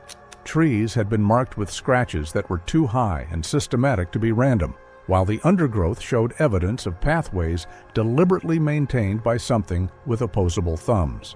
The territorial markers were positioned with obvious planning, creating a communication network that allowed these creatures to monitor vast areas while remaining hidden.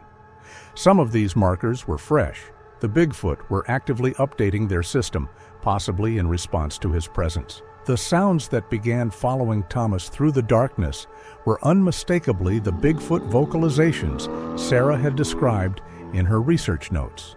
Low-frequency calls carried through the trees with linguistic complexity that suggested conversation rather than instinct, while responses came from multiple directions indicating coordinated communication between different Bigfoot individuals.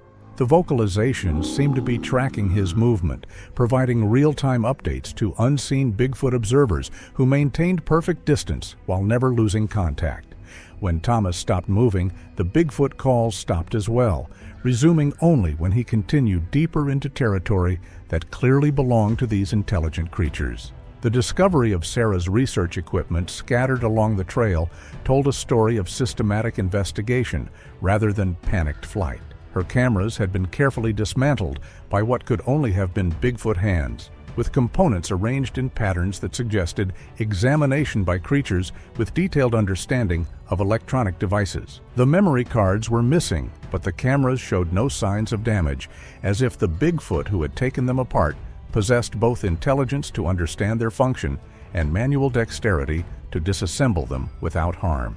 Fresh Bigfoot tracks around each piece of equipment showed they were still monitoring the area.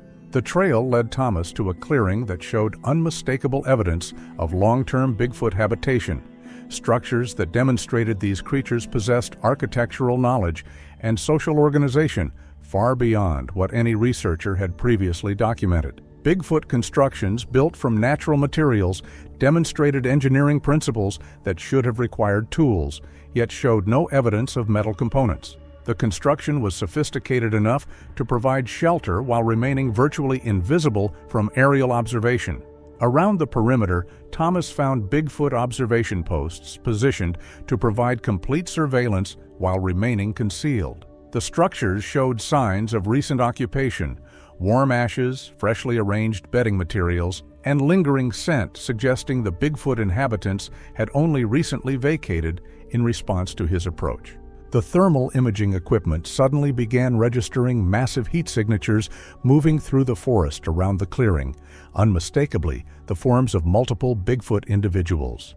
The readings showed several large Bigfoot maintaining coordinated positions in a pattern that suggested military-style surveillance, with each position providing overlapping fields of observation. The Bigfoot signatures moved with coordination that indicated communication and tactical planning that challenged every assumption about these creatures' capabilities. The most disturbing aspect was that the Bigfoot weren't hiding from his thermal equipment.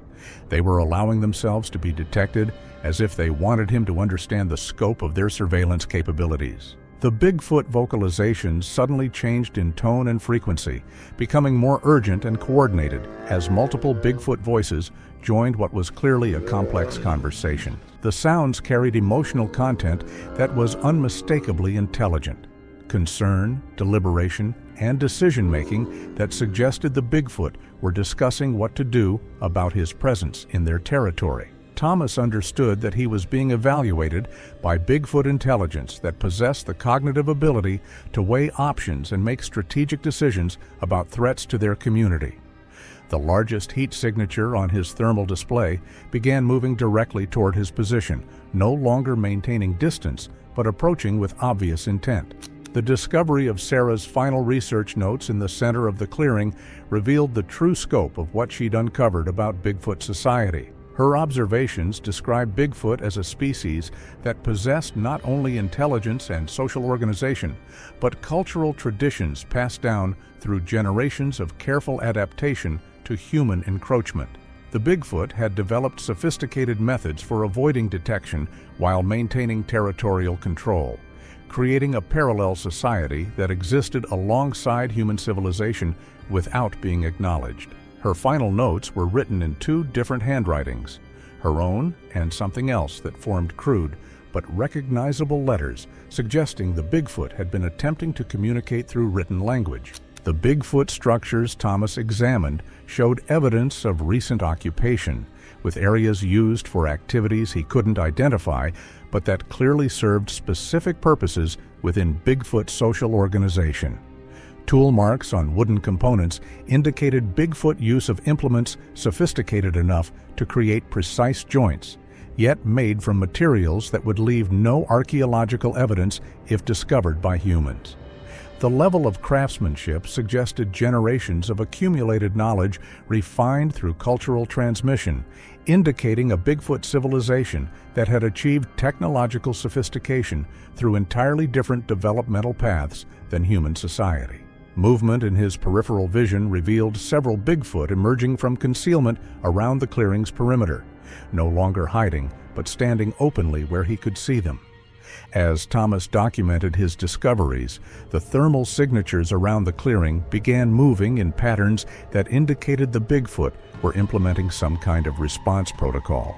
The coordination was too precise to be instinctual, suggesting they possessed established procedures for dealing with human intrusion developed through previous encounters. The movements were clearly tactical, designed to control his options while maintaining their security. Thomas realized his presence hadn't surprised the Bigfoot. They'd been expecting human investigation and had prepared accordingly. The Bigfoot surrounding him were making deliberate gestures, hand signals that seemed designed to communicate across species barriers, suggesting they had developed protocols for human contact. The electromagnetic interference suddenly intensified to levels that rendered all his electronic devices completely non-functional. His radio died mid-transmission as he attempted to report his Bigfoot discoveries to dispatch, while his GPS and emergency beacon stopped working simultaneously. The systematic failure wasn't random malfunction. It was deliberate Bigfoot interference designed to prevent him from communicating his discoveries to the outside world. The Bigfoot possessed technology or natural abilities that could disrupt human electronics without leaving trace of artificial devices. The largest Bigfoot stepped forward and gestured toward his disabled radio, then made hand movements that clearly indicated they understood the device's purpose and had deliberately neutralized it. The sounds moving through the forest became increasingly coordinated as darkness deepened, with Bigfoot vocalizations that carried the unmistakable tone of tactical communication. The Bigfoot were implementing a plan developed for situations exactly like this, with each participant understanding their role in a larger strategy designed to protect their community from exposure. The sophistication of coordination suggested command structures and communication protocols that rivaled military organizations, indicating social complexity that had evolved to deal with the constant threat of human discovery. The circle of Bigfoot around him began to contract slowly, their movements coordinated and non-threatening, but clearly designed to limit his options while maintaining complete control. Thomas felt the weight of multiple Bigfoot gazes studying his every movement as he stood in the center of the clearing, surrounded by evidence of intelligence that challenged everything science claimed to understand about these creatures. The Bigfoot thermal signatures had stopped moving, creating a perfect circle around his position, while vocalizations had dropped to whispers that seemed to carry on frequencies just below human hearing. The largest Bigfoot stepped into the clearing's center, its massive form now fully visible in the moonlight that filtered through the forest canopy. The Bigfoot that approached Thomas moved with deliberate grace, each step calculated to appear non-threatening while demonstrating the creature's incredible size and obvious intelligence. Thomas counted at least 6 distinct Bigfoot figures positioned around the clearing's perimeter, each standing nearly 9 feet tall, covered in dark fur that seemed to absorb light rather than reflect it. The Bigfoot faces combined familiar primate features with others uniquely adapted to their environment, while their eyes held awareness that was immediately recognizable as sentient. Most unsettling was their obvious emotional complexity.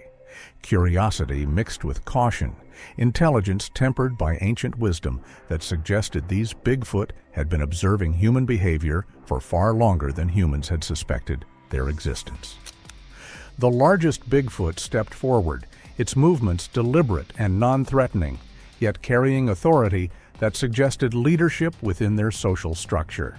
Thomas noticed the creature's hands were remarkably human-like, with long fingers and fully opposable thumbs used to gesture in ways that seemed almost communicative. The being's eyes never left Thomas's face, studying him with intensity that suggested it was reading far more than just his physical appearance. Behind the leader, other Bigfoot maintained their positions but shifted their posture in ways that indicated they were prepared for multiple scenarios depending on how this encounter developed. The leader began making specific gestures that seemed deliberately designed to cross species communication barriers. The air around Thomas began to vibrate with subsonic frequencies he could feel more than hear, creating a sensation that seemed to resonate through his bones and into his consciousness. The Bigfoot were clearly communicating with each other through methods that transcended audible sound, using frequencies that allowed for complex information exchange without alerting potential threats. Thomas realized the Bigfoot communication system was far more sophisticated than human language, incorporating emotional and sensory data that created a complete picture of the situation for all participants. All the Bigfoot around the clearing responded simultaneously to some unheard signal, their movements coordinated with precision that indicated they were sharing detailed information about his condition, intentions, and potential threat level. The Bigfoot leader began making gestures that seemed deliberately slow and exaggerated, as if attempting to communicate across species barriers through universal body language. Thomas found himself responding instinctively to the creature's movements, understanding on some primal level that he was being invited to participate in a form of communication that predated human speech.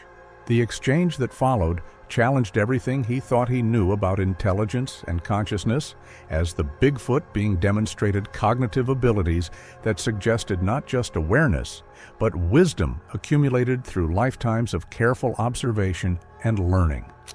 The answers seemed to flow through the creature's gestures, an understanding of human behavior that was both compassionate and calculating. The other Bigfoot began moving closer, their approach coordinated but non-threatening, creating a circle around Thomas that felt more protective than confining. Each creature was clearly an individual with distinct facial features and body language that suggested different personalities and roles within their group structure. Thomas noticed the Bigfoot were examining his equipment with obvious curiosity, their expressions indicating they understood the purpose of his devices, even though Bigfoot technology operated on entirely different principles. The sophistication of their interest suggested they had been studying human technological development for decades, possibly centuries. Their careful examination of his gear suggested they understood not just what his equipment did, but what it represented about human capabilities and limitations. As the encounter continued, Thomas began to understand that he was witnessing something unprecedented in human history. First contact with Bigfoot, a species that had been deliberately avoiding detection while maintaining careful observation of human civilization. The Bigfoot behavior suggested they had been waiting for the right moment, the right individual to reveal themselves under controlled circumstances. The Bigfoot choice of Thomas wasn't random. They had been studying him, evaluating his character and capabilities through methods he couldn't comprehend. Their calm, measured approach suggested they had determined that he possessed the psychological stability and moral character necessary to process this encounter without becoming a threat to their community. The Bigfoot leader extended one massive hand toward Thomas, palm open in a gesture that was unmistakably peaceful despite the creature's intimidating size. Thomas found himself reaching out in response, his training and instincts overridden by a deeper understanding that this moment would define not just his own fate, but potentially the future relationship between humans and Bigfoot. The contact that followed sent sensations through his consciousness that defied description, images, emotions, and knowledge that seemed to flow directly from the creature's mind into his own. The mental connection revealed glimpses of Bigfoot society that challenged every assumption about intelligence, consciousness, and the relationship between species. A civilization that had achieved harmony with their environment while maintaining technological sophistication that operated on principles entirely different from human science. Thomas's final radio transmission, partially captured by automated recording equipment at the ranger station, contained fragments that would later puzzle investigators who tried to piece together his final moments. His voice carried a mixture of awe and terror as he described encountering Bigfoot, beings that challenged everything he thought he knew about the natural world. But the transmission cut off before he could provide specific details. The recording equipment registered Bigfoot vocalizations in the background that didn't match any cataloged wildlife sounds, while electromagnetic readings showed interference patterns that suggested the presence of Bigfoot technology that operated on principles unknown to human science. The final words captured were barely audible. The Bigfoot aren't what we thought they were. The search for Thomas Mitchell began at dawn the following day, but the teams found only his abandoned equipment arranged in patterns that suggested it had been examined by Bigfoot intelligence and deliberately placed rather than dropped in panic or struggle. His radio was positioned to provide maximum signal transmission, while his emergency supplies were organized with obvious intelligence, indicating that the Bigfoot who had encountered him possessed detailed understanding of human survival equipment and its purposes. Most disturbing was the complete absence of any signs of struggle or violence. Thomas had simply vanished, leaving behind only evidence that he'd encountered Bigfoot beings that possessed both the intelligence to understand his equipment and the capability to make him disappear without a trace. The thermal imaging footage recovered from Thomas's equipment told a story that investigators couldn't officially acknowledge but couldn't ignore. The recordings showed Bigfoot heat signatures that moved with obvious intelligence and coordination, beings that understood they were being observed and had developed countermeasures to avoid detailed documentation. The footage captured moments of what appeared to be deliberate communication between the Bigfoot and Thomas, interactions that suggested these creatures possessed language capabilities and were attempting to convey information that he was struggling to understand. The final frame showed Thomas moving voluntarily toward the largest Bigfoot heat signature, suggesting that whatever happened to him occurred with his cooperation rather than through force. The investigation team discovered additional evidence that raised more questions than it answered about Thomas's Bigfoot encounter. Thomas's personal journal, found in his vehicle, contained entries from the weeks leading up to his disappearance that suggested he had been experiencing unusual dreams and sensations that seemed to be drawing him toward specific areas where Bigfoot activity had been reported. His sketches from those final weeks showed anatomical details of Bigfoot creatures that matched no known species, yet were drawn with accuracy that suggested he had observed them directly.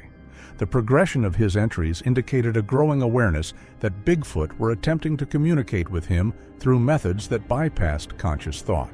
The official investigation concluded that Thomas Mitchell had become disoriented in difficult terrain and succumbed to exposure, a finding that satisfied administrative requirements while avoiding questions about Bigfoot that couldn't be answered through conventional means. But the evidence secured by investigators told a different story entirely.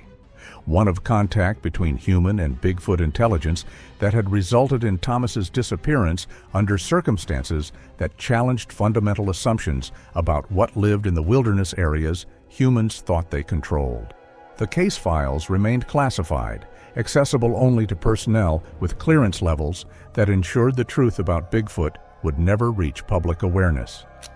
The area where Thomas Mitchell encountered Bigfoot was quietly designated as environmentally sensitive habitat, officially closed to public access due to concerns about disrupting wildlife breeding patterns. But locals reported that the restricted zone remained active long after the official investigation concluded. Bigfoot sounds carrying through the forest on windless nights that resembled conversation more than animal calls. Electromagnetic interference that affected electronic devices for miles around the closure area, and a persistent sense that Bigfoot were watching from the tree line whenever anyone approached the restricted boundaries. The forest had reclaimed its secrets, but the evidence suggested that those secrets were actively maintained by Bigfoot intelligence that understood the importance of remaining hidden from a world that wasn't ready to accept their existence. On quiet nights, when the wind carries sounds from the deep forest, other rangers sometimes wonder if Thomas Mitchell found the Bigfoot he was looking for, or if the Bigfoot found something in him that made them decide he was worthy of their trust. The thermal readings from that final night continue to puzzle experts who study them in classified facilities, while the electromagnetic signatures recorded during his Bigfoot encounter remain unexplained by conventional science. Perhaps Thomas Mitchell didn't vanish at all. Perhaps he simply crossed a threshold into a Bigfoot world that had been waiting patiently for someone ready to understand that humanity was never alone in the wilderness it claimed to know. Years later, hikers in remote areas of Olympic National Forest occasionally report Bigfoot encounters that echo Thomas Mitchell's final transmission. Glimpses of massive figures moving through the trees with obvious intelligence, electromagnetic interference that renders modern technology useless, and the persistent sensation of being observed by Bigfoot that understand human behavior better than humans understand themselves. The forest keeps its Bigfoot secrets, but sometimes those secrets choose to reveal themselves to individuals who demonstrate the wisdom to understand that some knowledge about Bigfoot comes with responsibilities that extend far beyond personal curiosity. Thomas Mitchell may have discovered that the greatest mystery isn't what Bigfoot live in the wilderness, but what the Bigfoot have learned about us.